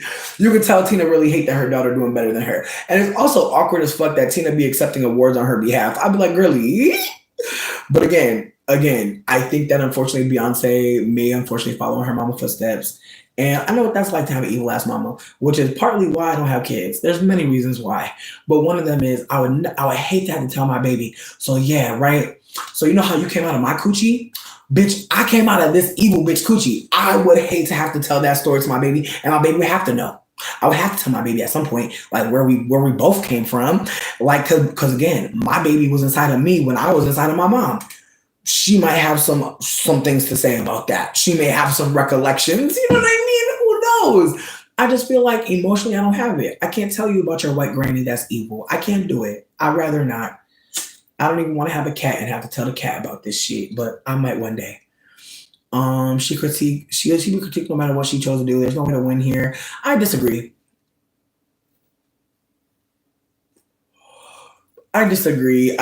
Again, I feel like Donna Summer's keeping her kids protected is why the fuck they're still able to do what they do today. Let's be real. Like Donna Summer's kids, who are they? Who are they? No shade. No shade to Donna Summers at all, but like, who are they? And I'm pretty sure her line turned white. No shade. No shade to Donna Summers. But I'm just saying, though, it's the ways that, like, she don't gotta say nothing about them. But I'm just saying, it's the ways that, like, people really do feel owed the children of their fan. And it's awkward because it's like, or their fave, and it's like, no. And again, Beyonce and Jay-Z are a problematic couple. I don't care if anybody wants to talk about it or not, but it's very obvious there was an age gap between them that was inappropriate as fuck. And so it worries me that at 13, this girl's on world tour stages, because what kind of life is she about to have with her peers? She was always going to be different. She was always going to be special in a way that other people were not going to get. And what's worse is she's special because of her mother, which can be very hard to hold as a daughter. And I feel like a lot of us will never know what that's like, to have a famous mom and be compared to her. We'll never know what that's like. But Beyonce, unfortunately, is one of one. There's no one else that has the fan base she has and has the pull that she has in ways. And so I want to just hold that, like, Beyonce doing what she's doing. Whew, I don't know, baby. I don't know. Hey, Trilly. Again, she could have put her in a dance troupe with other people's kids. If she was going to be great there, that would have been a moment. It would have been great. But let's be honest, like, her being on world tour stages is going to set her up to have to top what she's doing right now. And I think that that's what her mom's not considering, is like, what's there to look forward to if she's already doing this big thing? I'm not saying that she doesn't deserve or didn't earn. I'm not saying that. What I'm trying to offer is she has to be mindful about what she's doing, because, again, I just think, again, just like there are girlies that are broke as fuck not having babies because they know it'll be crazy in the next 10 years to have to, like, raise a child. They know that. Putting your child on the stage in the middle of a fucking global pandemic, not centering that, like, this isn't the time to be doing a world tour. Like, again, I feel like I don't care about Beyonce like I used to, but there's moments where I just think about how, like, she's not responding in a way that you would think she would, considering the way she's moved politically. Like, I just find it so fascinating, like, how she's able to really move through critique. And she don't gotta say nothing. Like, I find that so fascinating. Her brand don't gotta say nothing. Not a thing. It's fascinating. Yes, Trilly, I hope you're doing well as well. Thank you for stopping by. Again, I know everybody's not a big fan of Beyonce. I know everybody is not also going to be critiquing her, and that's fine. That's fine. I don't expect anybody to care about Beyonce too deeply or what I think about her. But I just think, like, damn, I remember when I was such a fan and I was just like, where are you, girl? Like, are you gonna say anything? And again, it's the ways that, like, I remember people being like, leave Beyonce alone. She don't gotta do nothing. And it's like, she do. She do. Again, when you have privilege in a particular way, you actually are first. You actually are up. Nobody's snatching Beyonce and putting her in jail. Again, it's the ways that people really will not consider that, like, the one drop rule is actually, like, very fucking detrimental, because Beyonce gets to benefit from being Black. She don't gotta deal with nothing else. Even people talking about the neurodivergence, perhaps, of her children. People have taken it upon themselves to feel so offended on her behalf. That lady's not going to say a damn thing. And I feel like at this point she knows that it makes her even more money to not say, to not confirm nor deny. It's perfect. She realizes. She don't have to invoke nothing. She already told y'all. And again, I want folks who defend Beyonce so hard to just go back to the Lemonade era and look at that porch. Just look at that porch of light skin. Just type in light skin porch. I swear. I feel like all of her actions have just shown me, like, that's all she's worried about, is making sure fellow mixed people stay in Black spaces. That's what that porch scene told me, is like, the MGM girls are here. The girls that are seen as Black, but absolutely are not, are here. Like, I truly believe that was the point of that whole shit, was to acknowledge, like, we're the ones, like, being chosen to be the face of Black womanhood. And I know some people won't think that because she never said that, right? Because she don't got to. She just has to invite a bunch of light-skinned people and mixed people to sit on the porch with her after showing deep dark-skinned people looking like what? You gotta pay attention, y'all. For real. Because us mixed people, us light skinned people, like, we'll tell you, we'll show you what we think about the world. And I want people to watch Lemonade one more time. Watch it one more time because it's the way that she really used Hurricane Katrina and the aftermath to benefit. And it really went like largely unchecked. Like people very much were like, well, we're dancing. And don't get me wrong, did I enjoy Lemonade? Sure did. But watching the videos had me like, damn, Beyonce, like, why are you on a cop car that's about to drown underwater? What? Like, again, it's the ways that like I saw in real time, like the point of this was to use blackness and post blackness to get black people to watch. Post black people. Here's my thing. Blue Ivy is going to be seen as black in this world until people really do hold space for the reality that she's a whole mixed person. Her mother is mixed and so is she. That's okay. It's okay to be mixed. And I really feel like that's the thing about it is like people don't want to hold Beyonce as mixed because as someone said earlier, and it was a perspective that I appreciate a black woman sharing because I would not have thought about that. But a black woman said, you know, if Beyonce is not black, then who do we have? And it really made me sit with that reality. And I want to be gentle when I say that, like, it's okay to reject us mixed people being the face of blackness, especially if you are a mixed person who people have been saying, like, oh, you're black to me. If anyone says that to you, babe, I want you to just remember that it's okay to not deny your whole self. It's okay to be honest with that person and say, you know, I'm actually a whole mixed person and that's okay. And if they don't agree or they don't want to hold space for that, then you know something, don't you? You know that they're willing to erase black people. That's violent. That's information. Use it wisely.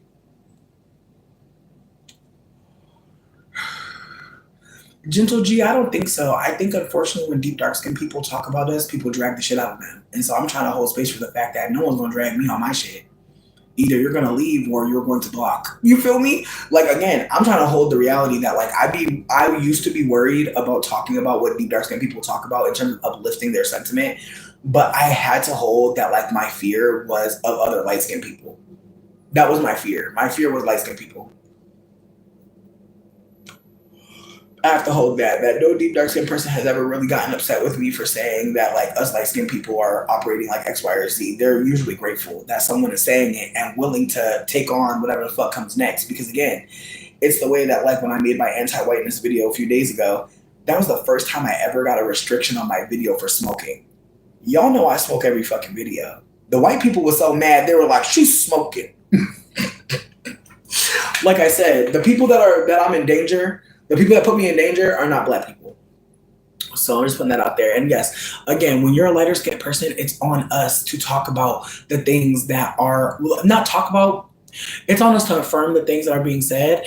And so again, there are moments where deep dark skinned people will be talking about colorism and there will be a lot of lighter skinned people being like, well, I was bullied. I've definitely popped up and been like, hey, sweets, here's some information. I try not to like do too much in the comment section. I try to uplift the voices of deep dark skinned people with the videos that I share. But again, there are going to be so many of us lighter skinned people who will freeze in the midst of a conversation about colorism when we should be saying, yes, thank you, retweet, like. We should be in the space doing more than just watching it go down. And so I have to hold that, like, when I first was listening to deep dark skinned folk about how us lighter skinned people operate, I was definitely worried about being an op. Like, that was my first thing. My first thing was like, damn. And I immediately went to go talk to deep dark skinned people that I didn't have very close relationships with to try and see, like, was I an op? Like how are you feeling about our relationship? And again, I didn't have a connection with those folk. And so I wasn't seeing the violence in that moment, but I obviously do now.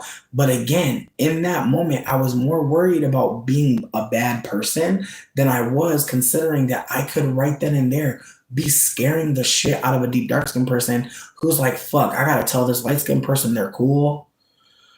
I gotta affirm that they haven't harmed me. Like, again, it's the ways that, like, I am not trying to ever say that I understand colorism. I don't.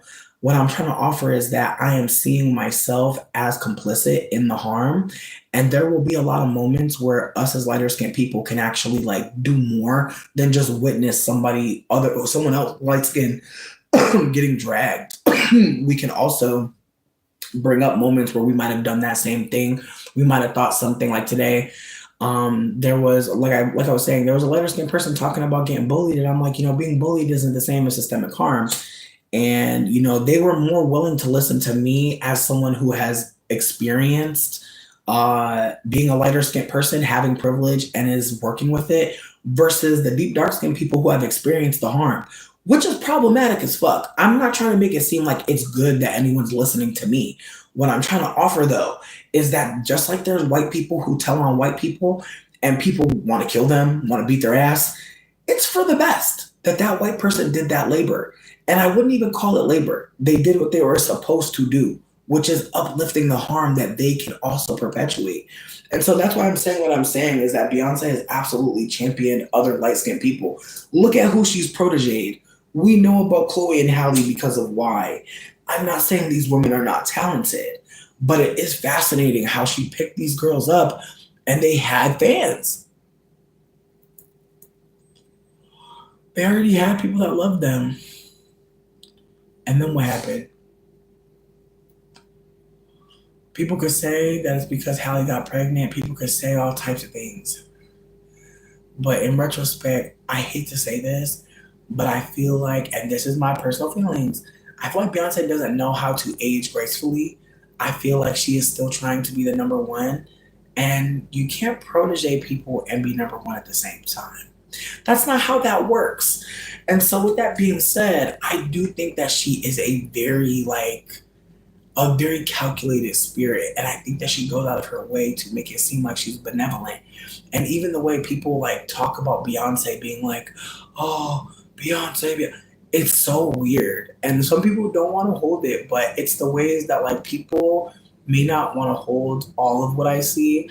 But there's a way that Beyonce has been tokenized and people may not want to see it yet. And that's okay. But she is the acceptable Black person. She is. Which is why she tried to go up to Kamala and endorse Kamala. She tried to gift Kamala some of her Blackness. I'm telling you, in retrospect, I see it. Just like when she was singing for Obama, she wants to use her popularity to help, but only certain people in certain places. And you have to wonder why. Like, I really think about Obama and Beyonce's relationship sometimes. I just think about how strange that was. I feel the same way about Trump and Snoop Dogg and all these Black folk. Like, bitch, even hearing about Trump Towers and the freak offs and the Diddy shit had me like, yeah, I'm sure. Like, Diddy was definitely facilitating some wild shit for some white people, sure. And again, it's the ways that like Diddy also had like contact with Obama as well. And it makes me wonder, like, what was that for? Like, again, it's the way that Obama is seen as a Black person, but we know he's mixed. And it's the ways that because he's mixed and was going so hard tribalistically, he definitely did things that were very off as fuck, but people didn't want to say anything because people were like, the first Black president.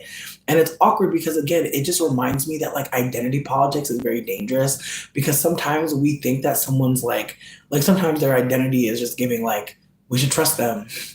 Their identity is giving like, they're a good person. And it's like, ooh, why do we think that? Like someone can have all different types of identities and like treat us poorly. Like, I really want us to consider like why we believe automatically people's identities tell us something, because there's something there. Especially when it comes to us mixed people and like being seen as Black, like there's something there. There's something there. Like even for the people that are like worried about like naming Beyonce as mixed or acknowledging her mixedness, like there's something there. There may be a fear, there may be a worry, there may be something, but I hope folks interrogate that, because again, there's moments where I think about like being a mixed person in Black spaces and how like there were so many moments where like I'm sure that people were like, how did you get here? How did you find this Black event? But could they say? And there were definitely moments where I feel like there was one moment where someone definitely was questioning, and I was definitely wearing like a straighter wig.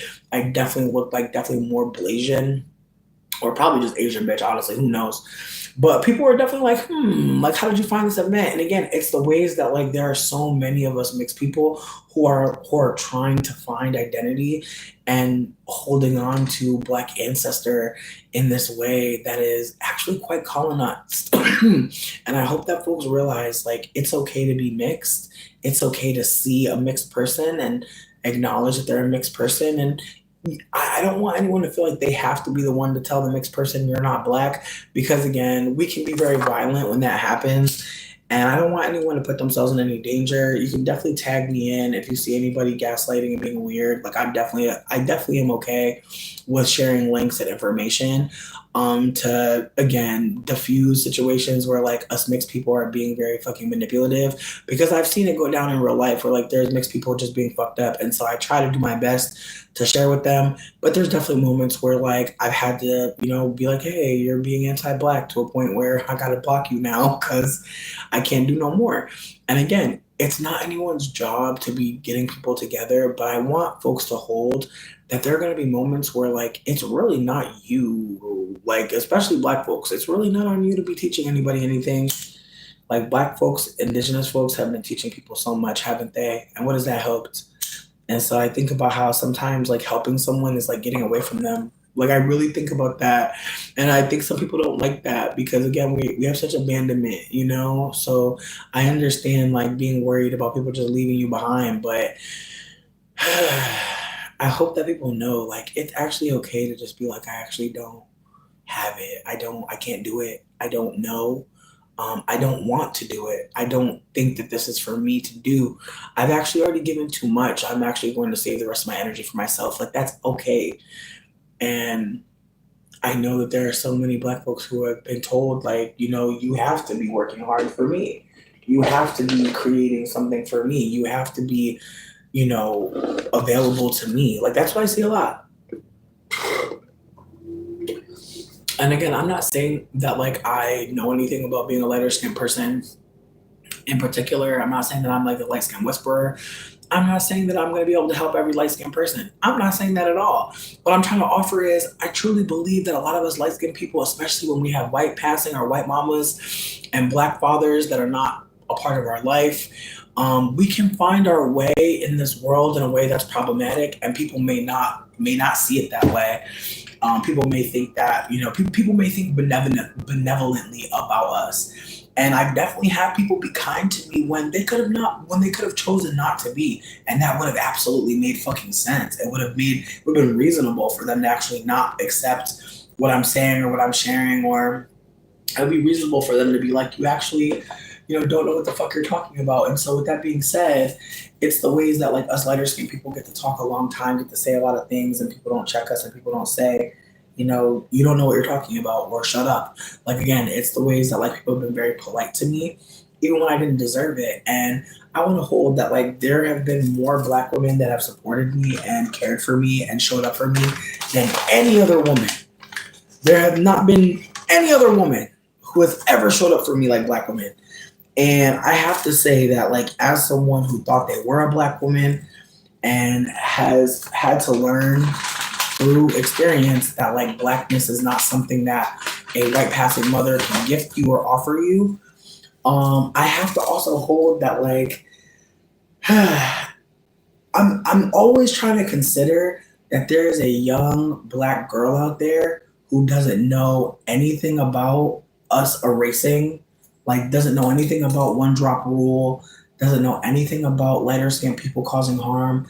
And I'm hoping that she's able to like live long enough to see that like see us away from her. Like I'm thinking of that. I feel like that's my work, my practice is centered around is the youth who have no idea how much like us mixed people have played in Black folk spaces and never have to figure that out and never have to go through that pain.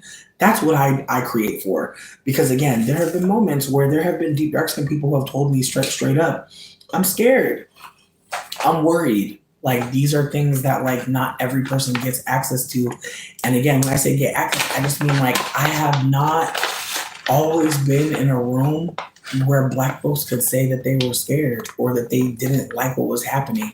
Like, again, it's the ways that like blackness is not just about like white supremacy. It's also about projecting onto people what they should be like. And so there are a lot of black women who tell me very candidly, you know, people assume that I'm supposed to like this or that because I'm black, and that's fucking weird. And I'm like, yes, it is. And there are so many people who assume blackness means one identity, one story. It's very awkward and off-putting.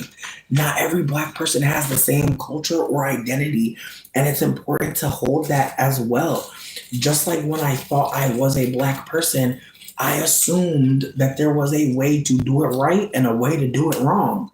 And some black folks are still there. Some black folks still think that they're doing it wrong. I actually saw a thread today that I intervened on because, again, it felt important to me, mainly because I've seen content where people try and like make black folks feel like shit because of like what they're doing. And hear me out. I understand that a black person seeing another black person with no black friends that they know of, that they see, can make them feel uncomfortable. I'm gonna hold that. I'm gonna hold space for that shit for real. You don't have to be comfortable in that setting. I'm not saying that. What I'm trying to offer is that person's still black, you know? And I've seen people say things like, oh, you're not really black if you have white friends, or you're not really black. And it's like, leave that black person alone. Like, please. Like, there's just so many moments where I see my own thought process in real time. Like, I think about like when I used to think like having white friends meant they're not all bad.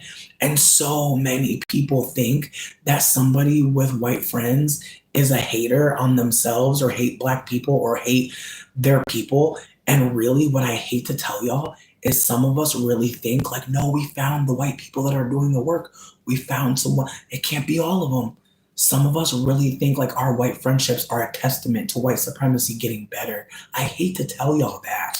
And so to deny someone blackness or being seen as a black person because they may be thinking that they found some good people, it's unfortunate. It's really unfortunate. Some people don't get taught about white supremacy.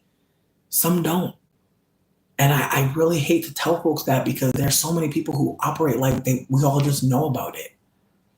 Like the other day, like someone said that they were like 13 and they came in here and they said they were scared about that white woman Shiloh getting like $250,000 for being racist.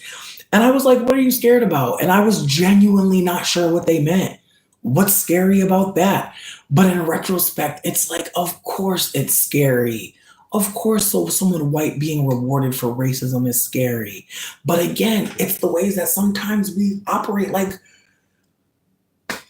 that's nothing compared to whatever the fuck we're seeing now. And we forget that like there are people that are not where we are. There are people that they haven't seen that. They haven't heard that. And so I just want to hold that, like, I try to share, I try to turn on my camera and remember there's some black folks that haven't heard that shit. They haven't. And I'm not trying to bring it to them in a way that makes them feel like they're dumb. That's crazy. Like, honestly, like, I feel like that's some psychopathic shit to be like, I know something you don't. Like, what the fuck? Share, bitch. The fuck? Like, what the hell? Like, you're hearing things that are, like, making you see the world in a new perspective that's maybe making it a little less stressful. Like, please share. What the fuck? And so again, it's the ways that I want to hold that, like, there are people that will really say to black people, you're not black because of this thing you're doing. You're not. And it's awkward as a mixed person to see that, like, even in group, there are black folks who are like denying black folks' blackness because of behavior that they don't appreciate. They don't understand. And again, there is no one black story. I pray folks look more into this. I'm going to actually share a post on my community tab when I get up out of here. And I'm sorry for sharing the Diddy trial post late. Listen, I've been trying to stay away from that shit. Because I got some thoughts and I really don't want to share them too much because, again, I feel like the thing about the Diddy trial is I believe there are two truths. I believe that Diddy is an abuser for sure. And I think that he had help. And I think that unfortunately, sometimes mixed people can align with white people and seem like the good people. And that's all I gotta say about that, is that sometimes mixed people can align with the state against somebody black, even though they were doing the same shit. I just see Cassie as a cautionary tale. I know some people will really not want to hear me on that. That's fine. I just think about how, like, when us mixed people go into certain spaces and operate certain ways, that's why we were there for so long. Like, let's be real. Like, I feel like it wasn't just Diddy beating on you, baby. I know it wasn't just that. And I'm not saying that she was just there for fame and fortune. What I'm trying to offer is that she had more access in that situation. And a lot of the men around her, a lot of the men around Diddy, again, you can drag me, you can talk shit all you want. I believe there is more than one truth. I believe, unfortunately, Diddy is not the only abuser. I think that he is abusive for sure. But I think that there are so many more people in this situation. And I hate the way that the story is being told. That's all I got. Because again, I know some people will see Cassie as the only victim, which I disagree. I absolutely disagree. I think if you listen to the ways the black women and the black men talk in their testimony, it's very obvious to see that she was someone of status. Like, again, it's the way that, like, there were people running out to go and get Cassie and Diddy shit. It's very much giving like they were, I don't want to say equal, because I feel like that's not true. But what I'm trying to offer is that, like, it makes me think of Handmaid's Tale. You can see all the men as the problem, right? We can see that. We see that. Aunt Lydia not a victim, and I don't give a fuck what you say, but somebody gonna see Aunt Lydia as a victim. Somebody gonna say they see Aunt Lydia, how Aunt Lydia's hands are tied. Somebody gonna say that. Someone's gonna say that. I don't agree. I know that there will be backlash for that. That's fine. But Aunt Lydia not a fucking victim. I disagree. I think that, unfortunately, what makes people uncomfortable is that there are people within marginalized communities that will do harm in the name of the oppressor. Absolutely will. And so, again, it's the same way that I see Candace Owens. I don't see her as a victim at all. I see her as an oppressor. Some people may disagree with me. That's fine. But when things turn around and she start talking about, because she over here talking about some fuck Trump. Girl, I don't believe a word you say. Have fun. But again, it's the ways that I know some people are like, oh shit, the man going down? Well, let me jump on the other ship. That's how I feel. I know some people don't want to hear that, but I feel like two things can be true. Both people can be villains. I truly believe that. And I think just like when people saw that, it's so fascinating. When fucking Rihanna, pregnant ass, went up to ASAP Rocky trial, everybody was like, she using a baby. Sweetie, the way Diddy had his whole family in that courtroom. Sweetie, the way that fucking Cassie had the pregnant belly and the white man. Bitch, at the end of the fucking day, they were both on the same type of time. And it's not just about fame. That's what I really hate about this combo, because it's not just about fame. You can absolutely be mentally unwell and still make poor decisions and still be held accountable. Like, I feel like I think two things could be true. I'm mentally unwell as fuck. I can still fuck up. And it would still make sense to hold me accountable. Like, I want us to just hold space for the fact that holding people accountable isn't cruelty. It's not punishment. It's getting on the same page, being in the same reality with each other. And so with that being said, I know some people will not see Cassie as part of the harm that Diddy was doing. They may really only see her as a victim. And that's what people want. That's what people want to do. What I truly believe, unfortunately, is that at a certain level of fame, it's not just about having people look at you and think you're important. It's about actually being able to use people in this particular way. And it makes me think about how, if we're still on the plantation, right? If we're still on the plantation, what is Diddy and what is Cassie? If we're still on the plantation, that's a black slave owner and his best motherfucking investment. I hate to tell y'all that, but that's what I see with Diddy. Diddy is a man that is holding cards. The white men around the table said, hey, you thought you were going to get to hold these cards forever? Mm-mm. Again, it's all the game. These white men know what they got with Diddy, a big distraction, bitch. Because people are going to talk about this for a while. I would not be surprised if this shit didn't last till Christmas. Fuck presents and food. Y'all could eat this Diddy trial. Bread and games, bitch. Like, it's the way that all these high profile cases, where's the indictment?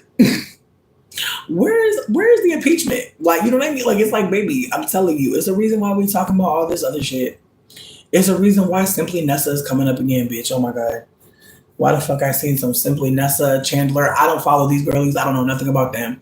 But sweetie, I'm telling you, like, it's the way everybody popping out with something.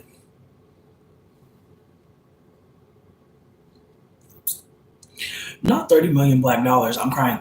Again, here's the thing.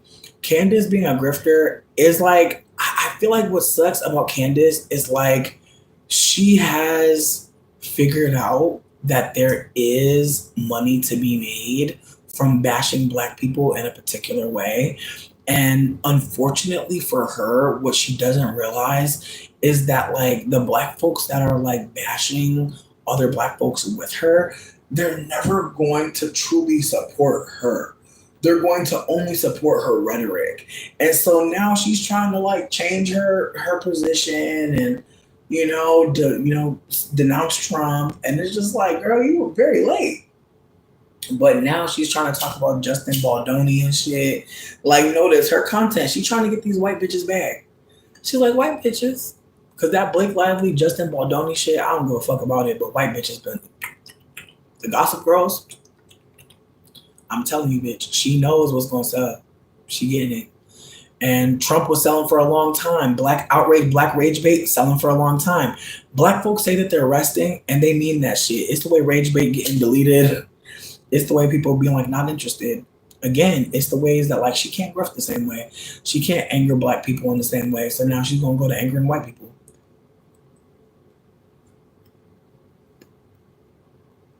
Diddy does deserve prison, but I personally believe that Cassie should be watched for the rest of her life. That's how I really feel. I don't trust Cassie with this baby neither. I don't care what nobody say. Again, watch Harlots, bitch. Watch Harlots, please. And actually, bitch, we about to watch Harlots in the Discord, but I would love to figure out how to watch that with y'all because I feel like that show really is so important for today, especially if you're a sex worker. Like if you're a sex worker today or when you were younger, you saw your mom on some whole shit and then you grew up and realized what you were seeing. That show really does remind us that like there are so many women complicit in harm happening to girls and we don't talk about it. And I know for me, for a long time before I started dragging my mama name, I felt terrible. I felt bad as fuck. I felt like I had to keep a secret. And I think about that too. I feel like some of us know what that's like. Like we feel like somebody done treated us so bad. We gotta be like, can't say nothing. Cause we're afraid. Look, you see they be cutting me, bitch. They be cutting my mic.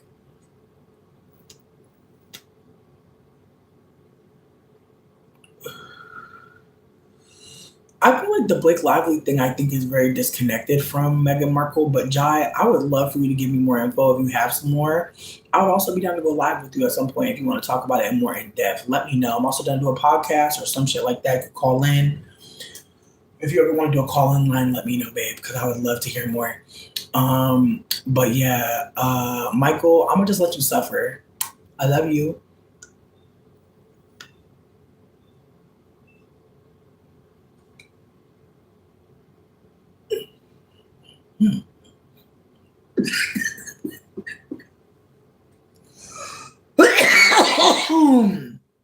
Light Snacks, thank you for stopping in. But you know what though? Cassie naming her baby Frankie, I have no thoughts. Bitch. Day eight of the fucking of the shit that I posted. If you go to my community post, Chronicle Speaks, that channel, I really appreciate the way that she does the review of the court trials, just because she be trying to make it a little entertaining. Bitch, I can't lie, because it's a lot. It's a lot. But the man that they had helping them, who's writing the book, talking about he writing a book called Freezer Meat, what's harder than that? Talking about he had erectile dysfunction. Apparently he was on VH1. I want to say his name was like the Punisher. Apparently that man got erectile dysfunction. That part was just fascinating because I'm like, why are we talking about this? If you actually go to like my channel, it'll say like community, and then you'll be able to see the post in there. Nosy bystander. Okay, heard you. Anything to say about how they're offering it? Because I feel like for me, I feel like I like Chronicle because I feel like she really does like go in depth into what was said.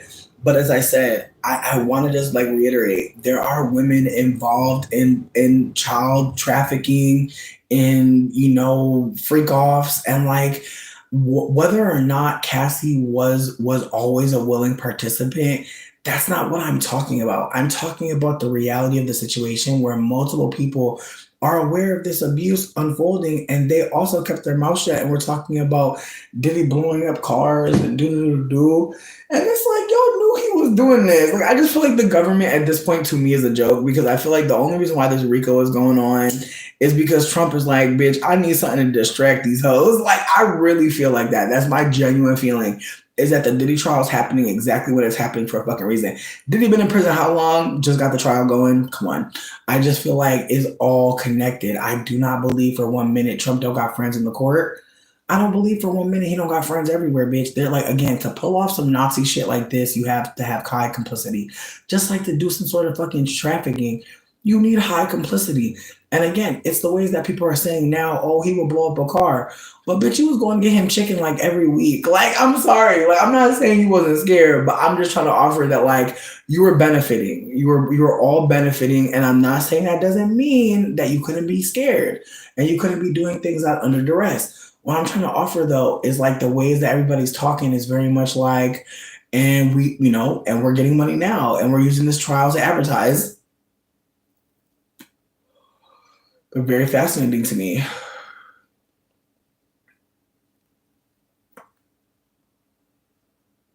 Word.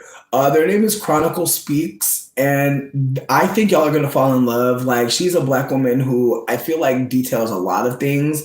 She's definitely a tea blogger. Like, she definitely does share. But between me and you, I don't think that she really does tea as much as she like gathers receipts. Like, she's definitely very thorough. All of her recaps of what's happening at trial have been very fascinating. And I feel like the videos are never more than like 40 something minutes. And so you could definitely get a chore done while listening, which is what I do. But yeah, I think like her way of explaining things and her way of communicating is just, again, it makes it interesting. But I really can't listen to everybody talk about this trial because some people are unhinged. But again, I'm never ever trying to say that, like, you know, we don't feel compassion for fucking Cassie. But I do want to say, as a fellow light-skinned person, I've definitely like seen myself in Married from Sinners, like just trying to like use my, I think, connection to white people, I think connection to wealth, I think connection to know-how, to try to help somebody or do something. And in retrospect, I really didn't do anything for anybody. And so with that being said, I think that Cassie's involvement with Diddy was, you know, in ways giving sexual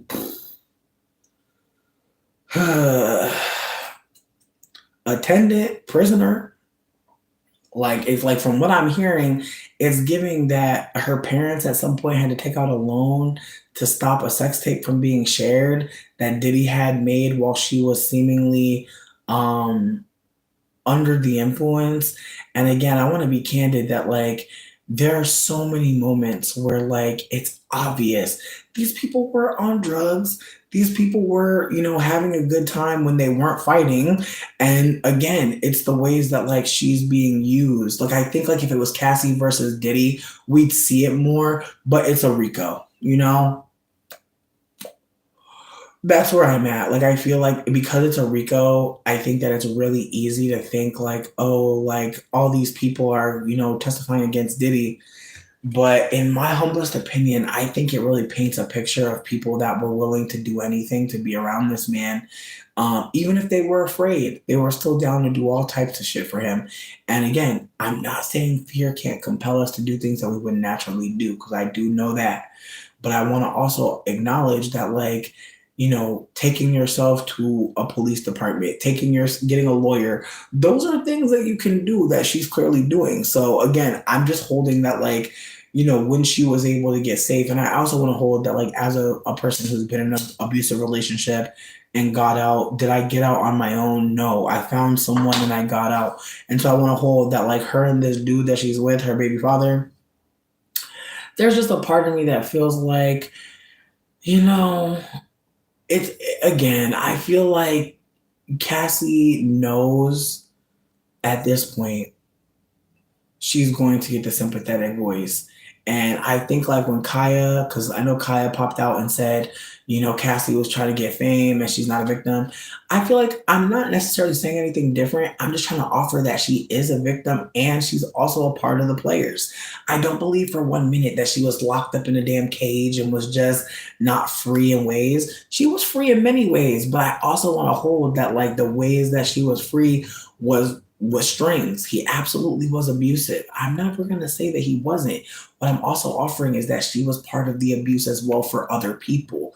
And I think that people don't want to hold that like there are lots of stories that are coming out that are, painting her as in control, painting her as someone that was directing some of the shit.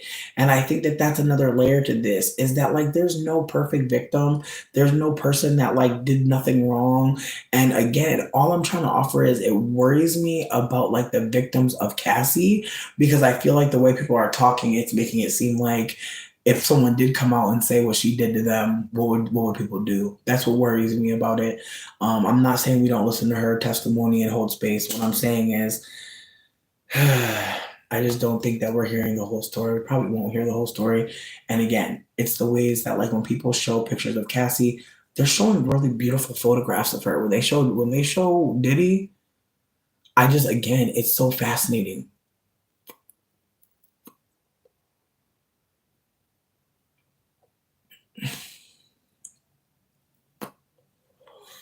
Was I don't think that anybody's perspective is wrong. I think that, unfortunately, like, I'm coming into this as a sex worker as well. I'm coming into this as a woman who knows how to pay attention to who has what. I'm also coming to this as a woman who has endured abuse to survive.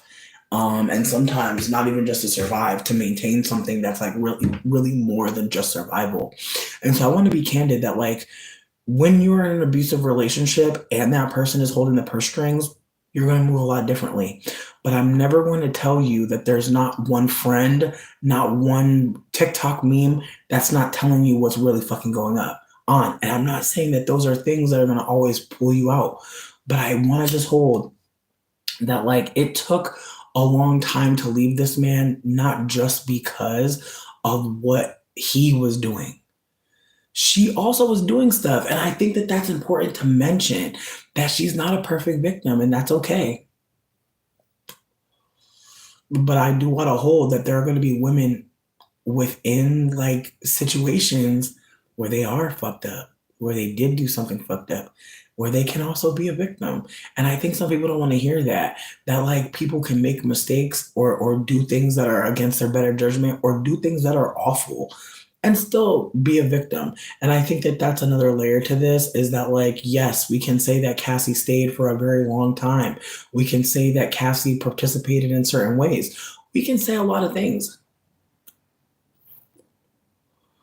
But what I think we can also say is that, like, when people see Cassie pregnant with the white man, like, it's a part of the optics. And I feel like I would be remiss to add it, because I think that, like, when we add layers to this, we can acknowledge that, like, people are going to see her as different, as the true victim. And even the ways that they're, like, drawing her on the stand, versus the way that they're drawing him. I want to be candid too, that like Baby Mother has this line in her song being like, he's gonna leave me for a yellow bitch, but she's gonna fuck up his credit so I could never trip. And it was funny as hell because it made me think about how there are so many black men that have said things to me that were like, oh, I'm gonna do this for you. I wanna, and it's the way that they were offering me so much, the way that they were just coming to me like I'll do anything. And then I meet up with them and they're like, actually, I'm gonna treat you really poorly and not do any of the things I said. And I'm not saying this is every black man, but I'm trying to offer that there's this like desire, this way of like talking to like lighter skinned mixed women that's like, oh, I want to treat you so good, you're so beautiful. And like it's awkward because I think that unfortunately for Cassie, I think that there was this optic that she was fulfilling for him that he was not fulfilling for her. Unfortunately, even though people know that he has money, there were still so many jokes made about her being nothing more than just like arm candy. And even like the Stevie J hustling of it all, where it's like, where are her masters? You know what I mean? Like, it's like there's moments where I'm just like, I'm sure he was controlling her in more than one way. But again, I know some people don't want to hear that like people can be victims and they can be doing harm as well. And again, I don't think one should matter over the other. And I know some people don't want to hear that. But I think that unfortunately for Cassie and for women who are in proximity to like men that are doing fucked up things, there is such a edit when like that woman gets like when that woman gets hurt. Oh no. But she knew about so many victims, but it was still oh no for her. And again, I'm not saying it shouldn't be oh no. What I'm saying though is that there are going to be women who are doing harm and we're going to maybe not want to say, we're not going to want to, we're going to want to only tell the story of when they were hurt. We're not going to want to tell the story of like the whole thing. And again, I know two people unliked what I was saying. That's fine. I want you to be autonomous. If you believe that like all victims are perfect victims, all victims didn't do anything wrong or didn't make mistakes or worse, didn't harm people along the way and then became victims as well. I think two things, as I said, can be true at once. I think that unfortunately, like I want you to just consider this, like consider that like you're you right now and someone sweeps you off your feet and you're seeing them abuse many people, many people. When he abuses you,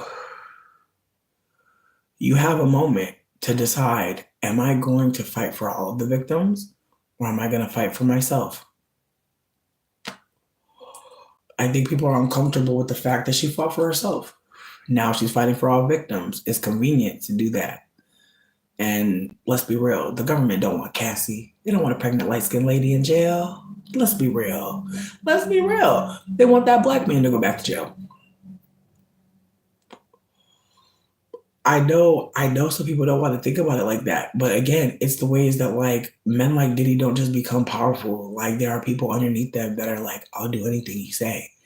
And it's the ways that like there are men on the stand trying not to incriminate themselves. There are men on the stand saying that they were instructed not to incriminate themselves. And so there's a part of me that feels like I don't trust the government handling this because the government is invested in this going a certain way.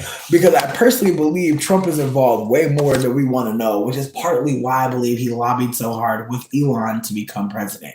I do not believe for 1 minute that he really wants this position. I think he wanted to stay out of jail and he knows that he has the power to do that. But in the meantime, in between time, he got to do some shit to keep people off his ass too. And again, Diddy going to jail will help him. Diddy not in jail will not help him. Diddy being locked up and rotting in jail helps him so much because it signals to anybody that fucks with him, bitch, you end up like Diddy. I don't believe for 1 minute that Diddy and Trump didn't cross paths and don't have things to do with each other. I don't believe that for 1 minute.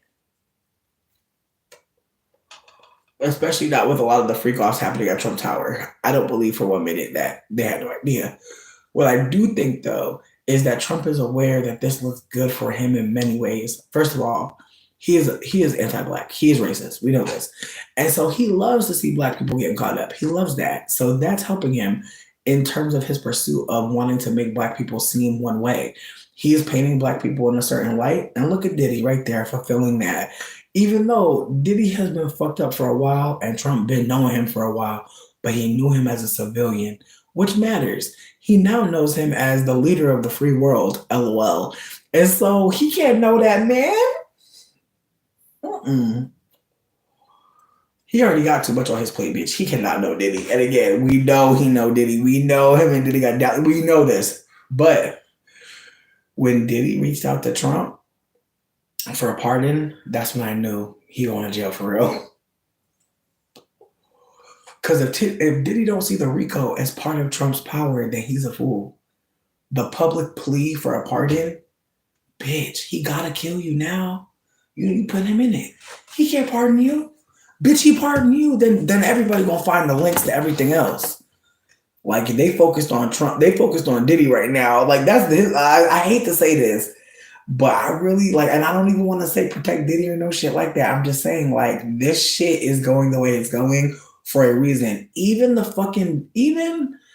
people that don't need to protect Diddy are trying it, and it's wild to me because I think they realize like this is the stakes.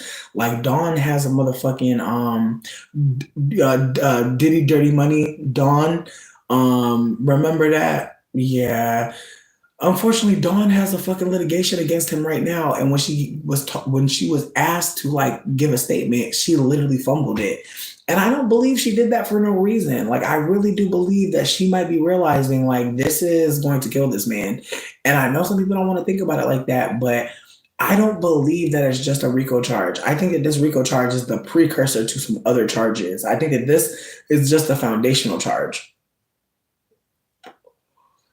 to bring down the corporation side of things. But, like, once you bring down the corporate side and you get the books, you get the paperwork, bitch, you can start going deeper into the other shit. Again, it's the ways that like that's what I think is really stopping Diddy from going all the way into under the jail, is that he still has clearly some tea. If he asking Trump for a pardon at this point, he clearly has some tea. And I really wonder what's gonna happen next, because it's like if he do get pardoned, I don't know. Again, it's the way that I know Trump probably do want to pardon him so he can make this shit go away, but I don't think he's that smart. So I feel like he's gonna be like, no. And then Diddy gonna be like, press the button. That's what I really feel like. I really feel like some crazy shit about to come out about Trump and a bunch of other people. Like, I don't believe that like Diddy is asking for a pardon for no reason. Again, I'm a random bitch online. You don't have to listen to me, but I'm coming to you as someone who's a whore and who has definitely fucked with men for money and definitely like stuck around a little bit longer just to see what will happen next. Because again, I couldn't believe like, you showing people this, you showing people that you corporate, you showing people you got money, but behind the scenes, like you very, depressed, very distressed. And again, when there is a man who is willing to pay for your presence, I think some people don't realize like what that means. And I think that again, if you have never had someone pay for your life, you never had someone just give you money because they thought you're attractive. If you've never experienced that, then I feel like that's a layer to this, is like you have a lot of power in that situation, more than people want to think about. It's kind of like when people think about stay-at-home moms, and some people really think like they have an easy life. And it's like, well, not really. Like all their time is, really accounted for. When they wake up, they got something to do. When they go in the kitchen, they got something to do. When they go into the bathroom, somebody needs something. Like it's again, they're low-key kind of trapped. And so I think about that layer of this as well, is that like there are some people who we might assume are having a better life than they really are. And I think that that's also part of the Cassie thing too, is that I think that like some people are responding to this kind of like, well, she's beautiful and she's da-da-da-da, so she must have. And I think that unfortunately, as I said earlier, when you're beautiful, people really do become mesmerized and fascinated with you. But also some people will really dislike you. And I want to be candid that like it's okay to not like people who are attractive. You don't owe anybody attractive liking them. You don't owe anybody white liking them. Anybody privileged, you don't owe them anything. But we do live in a world that does feel like we owe people stuff. And so with that being said, I bring up like Cassie's like involvement because I want to be acknowledging that like we do not owe people like believability. Like I know that some people say believe all women, but I think if we do that, then we have to hold that there are some white women that have lied in order to what? Control black bodies, destroy black bodies. And so I want to hold that while I did see footage of Cassie being abused and mistreated for sure, I want to also hold that there's obviously so much more to this story and that like we should be mindful of like automatically noticing that like someone was victimized in the midst of many years of abuse to many people. And I find it really interesting that like a deep dark skinned black woman was unalived who was very close to Diddy, and that wasn't a moment to leave. That wasn't the moment to leave. Like I just want to hold that like a lot of people were unalived and those weren't the moments to leave. And again, by the time it was the moment to leave, what was happening? Active desire to make her stay. And so I want to hold that like there's going to be moments where like people are in the midst of uh violence.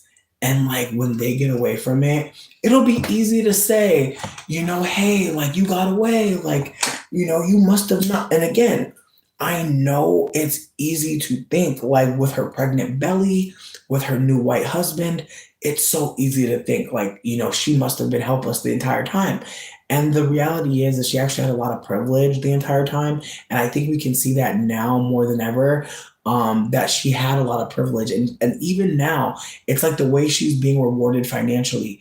There are so many victims who are around Diddy that are not going to get damn shit. They're only going to be more afraid than ever because Diddy still can do shit from jail. So again, I want to hold that. Like, I think that's the part for me that bothers me is that like I think Cassie gets to rewrite the story, and I think that there's more to it than she'll ever tell us because it doesn't make sense for us to tell us the whole story. I think what makes sense is for us to tell us the parts that incriminate Diddy and don't make her look like as much of a as much as complicit as perhaps she was. And again, I think that when we see Diddy, we see someone that has been famous for a long time. They've had power for a long time. And so I think it's easy to think like Cassie didn't know anything about this. She was completely new. And I think unfortunately, as I said before, I think that there's no perfect victim. I think that there are definitely moments where even I can see moments where like I definitely made big mistakes. All the while, you know, I was still a victim and I still made mistakes. And I think that it's important to acknowledge that there were moments where I caused harm and I still was the victim, but I still did something fucked up. And so I think we should be more comfortable with that because there's going to be times where like maybe you're a victim of something and it may be easy to say like I didn't do anything and you didn't. But it's also important to acknowledge when there were moments where like maybe, you know, y'all both did something. And again, I'm not trying to say that we shouldn't see her as a victim, but I do think that people are very uncomfortable when women are the victims of something and we're also part of it in a meaningful way. I think people would much rather see women, and I think that that's the other thing that scares me is like we're going towards like this spectacle of matriarchy, and it's terrifying me because I've seen a lot of femmes operate like, you know, we can't trust men, so all women must be safe. And it's like, nope, nope. That's not how that works. Safety is not just inherent. Identity doesn't make us safe. It's unfortunate. I think most people know this. I think most women know women that do not care about other women. I think most people who are marginalized know other marginalized people who do not operate like in solidarity. I think, unfortunately, for some of us, we have to remember that the opposite of oppression is not liberation. That doing the same thing to somebody else is not liberation. That, you know, that we can sometimes be rebelling and not revolting. Like we can really, like there can be like a moment of spectacle and rebellion that is not revolution at all. And so there's a part of me that feels like there may be a little bit of that, like, you know, believe all women. And I feel like we can't. We must believe people. within reason. Because again, I think that that's another layer to this. It's like when women are operating like we're dating, we're in a relationship, I think it can distort how we're also a trick, how he's also a John. And I think, unfortunately, I think personally, I think that hearing about Cassie's family, hearing about a child being sold, just hearing all these things had me just really wondering, what really was going on and if we ever even get the whole story. And I think that's another layer to this as well, is that it's a RICO charge, right? A RICO charge is usually created when someone is using a business like a gang. And so it's the way that, like, if there's a gang, means there was more than one person doing harm. Like, a RICO is not just about one person. It's usually about multiple players. And so I think that at this point we have Cassie on one side of the table, but I wonder if things would flip. I wonder if people came out about how Cassie harmed them during a freak off or did something or drugged them. I wonder how much people would really listen, especially if they didn't look like her, especially if they were not holding the same identity. And again, I know some people think it might not be worth it, but I think about how, if there were people who were victimized by Diddy, right? Then there were definitely people victimized by the people who he victimized. It rolled downhill. There's no way he was beating people up like that and blowing people's shit up, and nobody around him was about that time. That's the thing about gangs, is like the leader of the gang usually exhibits a layer of like chaos, power, and destruction that they expect their lessers to have. And even if you don't have it, they're going to try to build that in you. And I think about how, like, I'm sure the people around Diddy are saying what they're saying because, bitch, they're on one side of the motherfucking table. They over here, they with the government, they with the state. Again, some of these people have already said in their testimony that they have been instructed not to tell things that incriminate them. And when I heard that, I said, thank you. I was so grateful for that man talking too damn much, because it's like, yeah, I know some of y'all they're cherry picking what is being said because they want Diddy. They don't want y'all.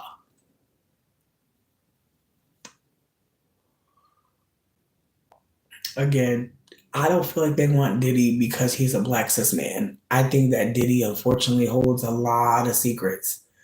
I think if you think about the way Diddy's been talked about in the proceedings and in some of these videos, it's very clear this man is very calculated.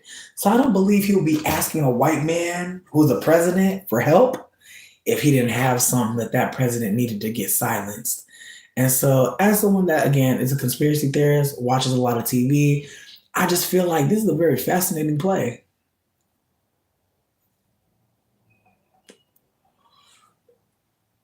Truly, I don't believe that anybody who's testifying against Diddy was not also doing some shit. But I feel like they're all making it seem like they just happen to be there. It's just fascinating to me because, again, I don't think that Cassie deserves any special hell.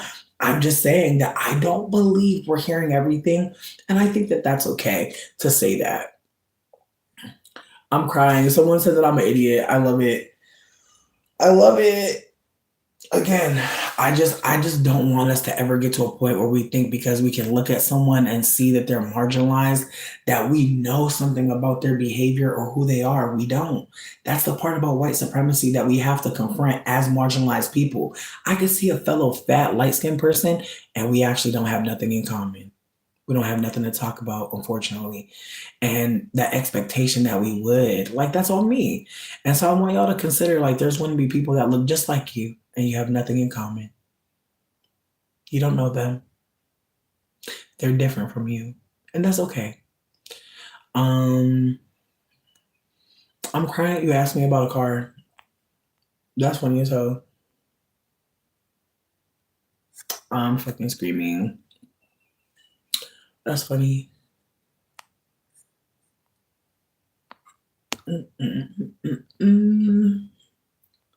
I'm definitely the I feel like fuck Hyde. Let's time them out for 24 hours just so that they can come back. and they can say something else, and then we can do the same thing. Because who knows? Maybe they'll say something interesting at some point. You never know. Anyways, I've been here for a long periodic time, and I need to go to the post office. Also, Trilly, why the fuck did I forget to put the paintbrushes in the fucking cigar box? I realized that shit today. I'm gonna wait on sending them. I feel like there's gotta be something else that I didn't say that we was gonna talk about. I'm gonna wait on this on the paintbrushes, but I want to let you know I did forget them. And my bad. But your shit should be there tomorrow, which is exciting. But who knows, bitch? Maybe it came today. I pray it comes. Ooh, no, actually, yeah, it actually might be here today. It's Thursday. Oh shit. Anyways, but yeah, no, I think I talked about everything I wanted to talk about. I don't think there's anything else that I wanted to bring up. I don't know. Do y'all got any topics? Do y'all want to bring up anything? Let me know because I'm about to finish this one. I also wanted to say I wanted to do a tarot party for Taurus season, but I clearly needed to sleep. So I'm not gonna shame myself too hard. But I feel like this Gemini season, bitch, we gonna need some help. So I'm gonna figure it out. I feel like maybe Monday night. I feel like Monday night. I feel like Monday night. I'm gonna let y'all get through a week of this shit. Ooh, bitch, not today or tomorrow. Damn. Thanks for being understanding. But yeah, no, I pray it jumps on over real quick. I pray it jumps on over real quick, friend. Truly, because I packed it with love. I packed it with a lot of love. But yeah. Ooh, there's the South African president. I want to say his name is Ramza. I want to say his name is Ramza. He had a moment with Donald Trump that was just so beautiful, where somebody asked Donald Trump, "What will it take for you to understand that there's no white genocide in South Africa?" And the African president said, "I could answer that for him." And I live for how he said it because he was like, "Hold up, I got him." And Trump was like, "I'm gonna let him answer it," because you could tell Trump was like, "Bitch." Because if I say something, it was just funny because the black man said quite plainly he's going to have to listen. Like that's it. He'll have to listen to people that he doesn't agree with. And I appreciated it because again, it's the ways that like that's what it's going to take for white people to be in alignment. You have to listen to people that you don't agree with. You have to listen to people that you might not have you really don't understand where they're coming from, and you have to absolutely sit with that reality that like they have intelligence you might not be valuing. And I want us to hold that like sometimes when people talk to us, we really might not be able to value them correctly. That's our bad. That's not on them. And so I really hope that at some point y'all realize that it's okay to tell someone, I valued you incorrectly. I really didn't know how to value you correctly. Like that would really hit for somebody out there, I know.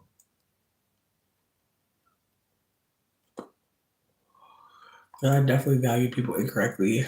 Definitely didn't understand that they were offering me so much.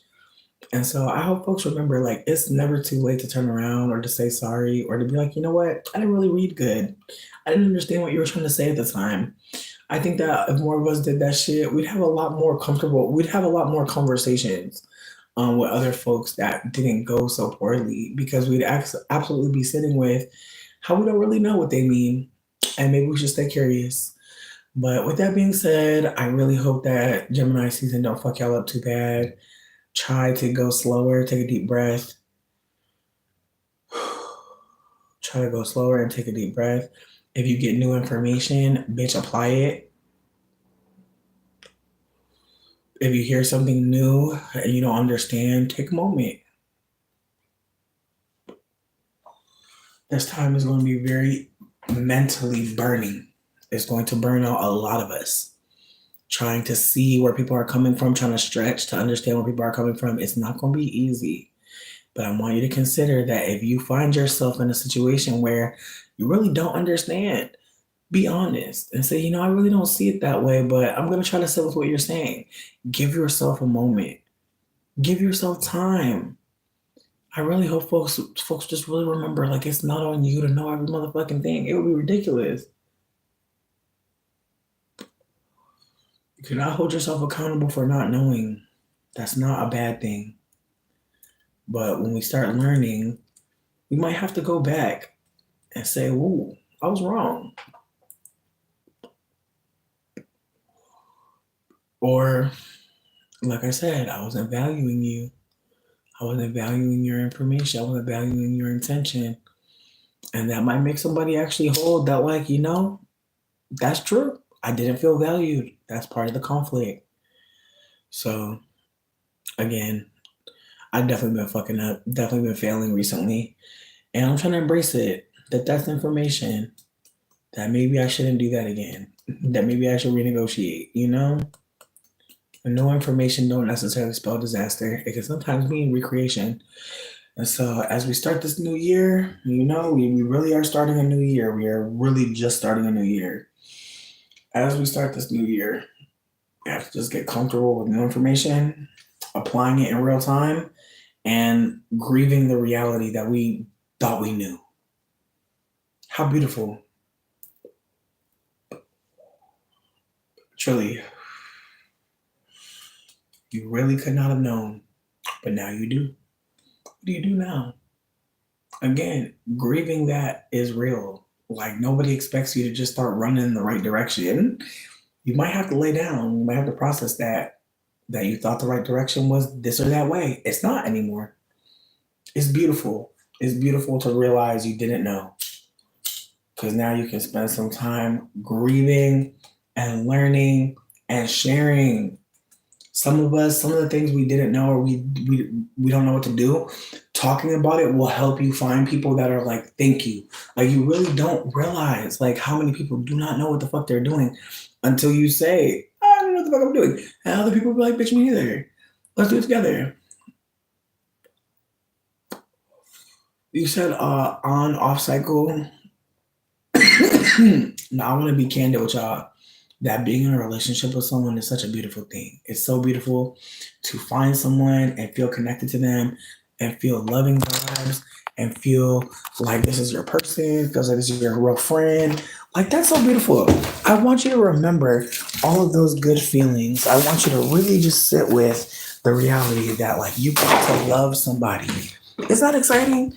You really did get to love, and you might have not been ready for it too. You might have said, you know what? I can't be in love right now. I got this or that bill, this or that going on, this or that trauma. So you already right then and there allowed yourself to say, you know what? I'm still gonna love. Even though I'm scared, even though I'm not sure, I'm still gonna do it. So right there, give yourself a pat on the fucking back. Think about it like that. Like, there are so many moments. Fruit fly, I hate. Yes. Listen, you gotta get strong. You gotta get strong dealing with the fruit flies, bitch. Because they're evil. They're evil bitches. But anyways, so like I was saying, celebrate yourself for even being able to love somebody. Because sometimes we look back and we're like, damn, I really didn't have it. Or worse, you're in the midst of something and you really don't got it. So give yourself some love that you found somebody and you connected. That's so beautiful. That's so exciting.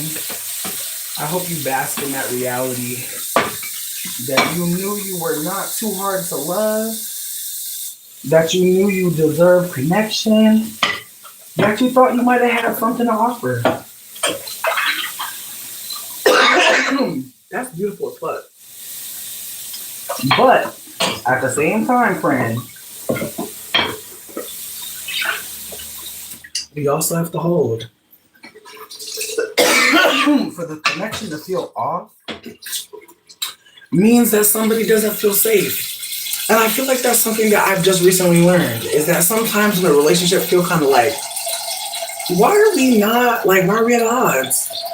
Somebody usually feels unsafe. I'm not going to say all the time, but a lot of times people feel like, damn, is this real? Like, sometimes I want people to consider a relationship can go so well that scares somebody. I want you to think about that people can be so in love and so happy that it's terrifying. And I know some people may not know what that's like. You may be like, oh, I'm always excited to be in love. I always am ready for it to come. But some of us, we know that unfortunately, for you to feel so happy about someone, it can also lead to you feeling so terrible. And so I want to hold that some of us are scared to be in love. Some of us are very scared, and that's why I told you to celebrate. Because you showed yourself that you were not afraid of love coming into your life. You opened up your heart and said, you know what? Let that love come in. But unfortunately, our love is not, well, shit, yeah, it is. Our love can be a one-way radio. Our love can really be perceived by someone, but never offer back. You can really sow love and never reap it back. And so I want us to consider that you may be loving this man, you may be caring for this man, you may be showing him so much, giving him so much, but him seeing it, him feeling it, that's on him. And I hate that for some of us, because some of us really do think that, if I tried harder, if I did more, and unfortunately, they're not on the same frequency. And so they're trying to tune their radio to hear the love, and it's scrambled. And that can make someone feel very afraid. And so I want to hold that maybe the care and concern you're showing to this man, he may not be able to hold it consistently. Like, I know people that have felt like they're being loved so good that they had to run away and hide. I've been that person. I've had people love me so good that I ran away from them because I was terrified of like trying to match that love back. I think that that's another thing to talk about, though, is like, I don't think every man hates a woman or don't care about you. I think some men are like, I don't even know where to start to love you like that. And I think that a lot of men are not sure how to say that, or even not sure how to bring that up on Google and get the information necessary to reconcile with that. And I'm not saying that they're unable to do that ever. I'm just saying that there are a lot of men that would rather just stay stagnant versus go and listen to people that are saying these things or offering this information, because it's absolutely out there. But I'll be a liar if I said that I always knew how to love and receive love. I don't. Like, those are things I never really had to think about. And I share my story because I know I'm not alone. I know there are a lot of people like me who you don't really get raised by anybody. You kind of just like raise yourself in ways. You try to fucking, be a good person, but you don't know what the fuck that looks like. And so you're just making moves that are very selfless. And then when you ever do anything for yourself, you feel selfish. I've gone through that mind trap of like not knowing how to be a good person and thinking somebody had to know. Nobody knows. Isn't that terrible? Nobody knows. Unfortunately, good and bad are subjective. Thankfully, we don't have to waste our time trying to be good. We have to really focus our time on being authentic. And so, sure, some of y'all really don't know what a good person is, a good man is, a good woman is. And how the fuck could you be something that you never seen before? And so some people are really stressed the fuck out about not being able to see the behavior model that they want to see in the world. But my thought process is, you know what it feels like for someone to treat you poorly. A lot of us do. What does it look like to not only not offer that, but ask people, how should I treat you? How do you feel loved? What makes you feel connected? Like, we actually have to ask each other so many more questions than we ever think make sense, because we live in a world that says shut up and go to work, make money, be profitable, be a resource. Don't be a full person. Don't be in the moment, authentic, and be behaving in the ways that make sense for the moment. So thank you. I appreciate. But yeah, like I said, I'm about to go handle my business and go take care of things. But we're definitely in a timeline where we have to stop operating like people are just gonna know stuff. They're not. And it's kind of beautiful. that we don't all know, and that we can still learn, and that it's not too late. But I know not everybody wants to hear this because, again, some people really operate like it's too late for people, and I hate that because, again, like I definitely used to think I knew so much more. I'm so grateful for the wisdom of age, of being able to listen, of staying teachable. And so, as someone who's 35 years old, I pray y'all don't stop thinking. I pray you don't stop asking more questions. And I really pray that you don't stop being nice to yourself when you fuck up. Because trust me, there's going to be people who are very cruel to you, very cruel. And I need you to consider that you don't have to be one of those people. That you actually get to be a safe space inside of yourself for yourself. That other people will have all types of critiques on who you are, but you actually have to figure out who that is. So, with that being said, I'm a dip. I love you guys. I really hope you take care of yourselves and each other. And on Sunday night, we're doing a Sunday dinner on Discord, and I don't know what we're going to do during it. I'm going to propose we watch something just so that people don't have to do too much chatting, but it's Gemini season, so who knows? As I said before, I'm trying to figure out how to create a secondary space for white folks who are wanting to be having like connection, socializing time, but also are wanting to be using their privilege in a particular way, because I know that we need to be doing that. Also, I love you too. Me and Trilly, my friend Celine, and my friend Anthony, Copyright Carrero, that comes in here. We're all actually starting a trip sitting collective. And so, if anybody in here is looking to be trip sat, we are actually working on creating a space for people. And I'm really excited because I feel like there's such a difference between all of us. Thank you for posting my Discord name, Trilly. I feel like we're all so different. Like, one of the people in the collective is a parent, another person in the collective is a queer person who is living their dream life in the South. There's another person in the collective who is currently strategizing on a new path, new perspectives. And so I think between the four of us, we're all kind of in different stages in life. And we all have different identities, which will make it easier to connect with us and talk to us from that perspective if you're there as well. So I'm hoping that folks who are interested in a trip sitting session reach out. I'm down to like figure out what that looks like in real time right now. But as I said, I'm working on just creating some signage and trying to like get a space set up so that when people want to be trip sat, they can reach out. I also want to start a hotline where people can call in and like, just be talking about their trip or sharing about their trip. And I'm hoping to figure that out before the end of the year. But y'all, I am so fucking excited to still be alive, like on some other shit. Like, I know I've shared a lot of like wild things that have happened to me, and I feel like it's important to share them because I think that there are going to be people that are alive today that have gone through so much, and they're going to be scared to tell you. And I'm hoping that those people find me, and I hope they realize like I don't feel good about the harm that's happened, but I am grateful that I'm able to share it. I'm grateful I'm still alive to talk about it.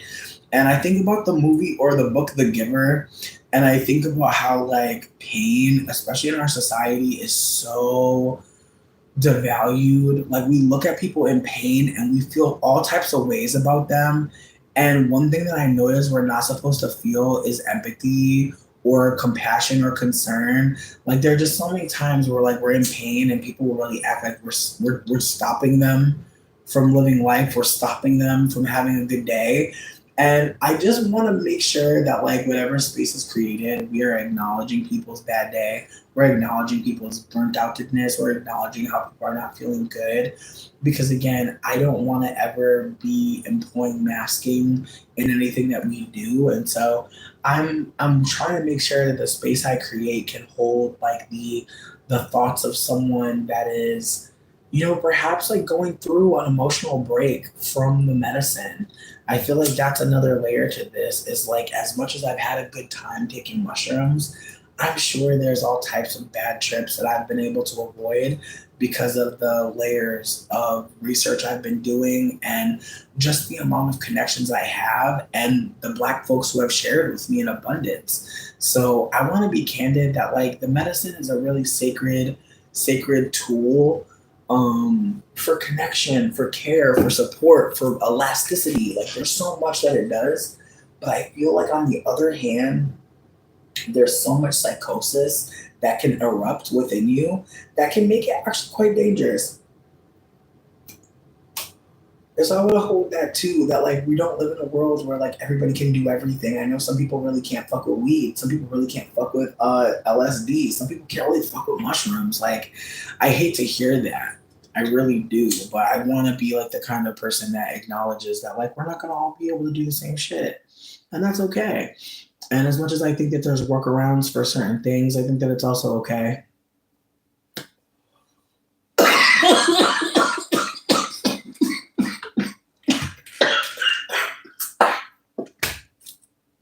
You asking me if I'm burning incense while I'm smoking weed out of a fucking straw is just... I can't wait till I watch this back when I'm older, honestly, because that's like, there were just some moments that I watched back on the live and y'all be having me fucking screaming. I literally cannot breathe. Like, I just need y'all to know in the chat, like, I watched the chats back from years ago and I fucking throw up laughing. Y'all are funny as fuck. Just thank you so much. Just thank you for engaging. Ooh, I know we weren't intentionally trying to kill me, but ooh, I needed that. Anyways, like I was saying though, I think that there are just so many things going on, so many layers.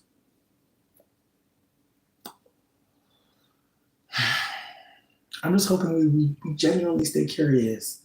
There's just so much going on. Just so fucking much. So many ways to see the world. So many ways to really see it. And so many questions to ask. There's no better.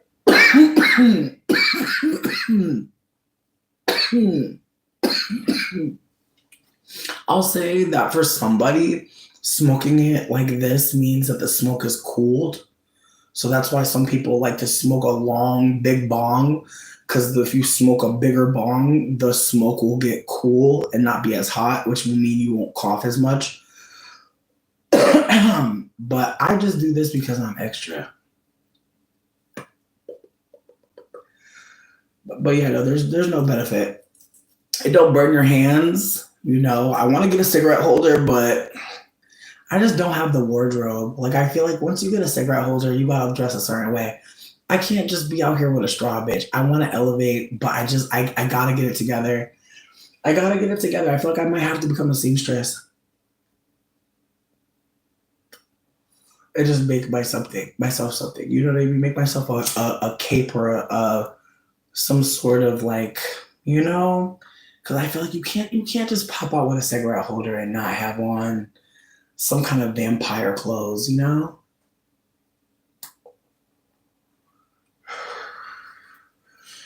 I mean, yeah. Yeah.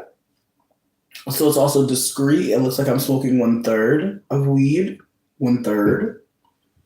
It's looking like I'm on a weed diet. Not smoking as much. Anyways. You really think I just need dark sunglasses? I don't know, friend. We'll see. We'll see. I'll come back and check on that one. But yeah, I literally am just extra. That's it.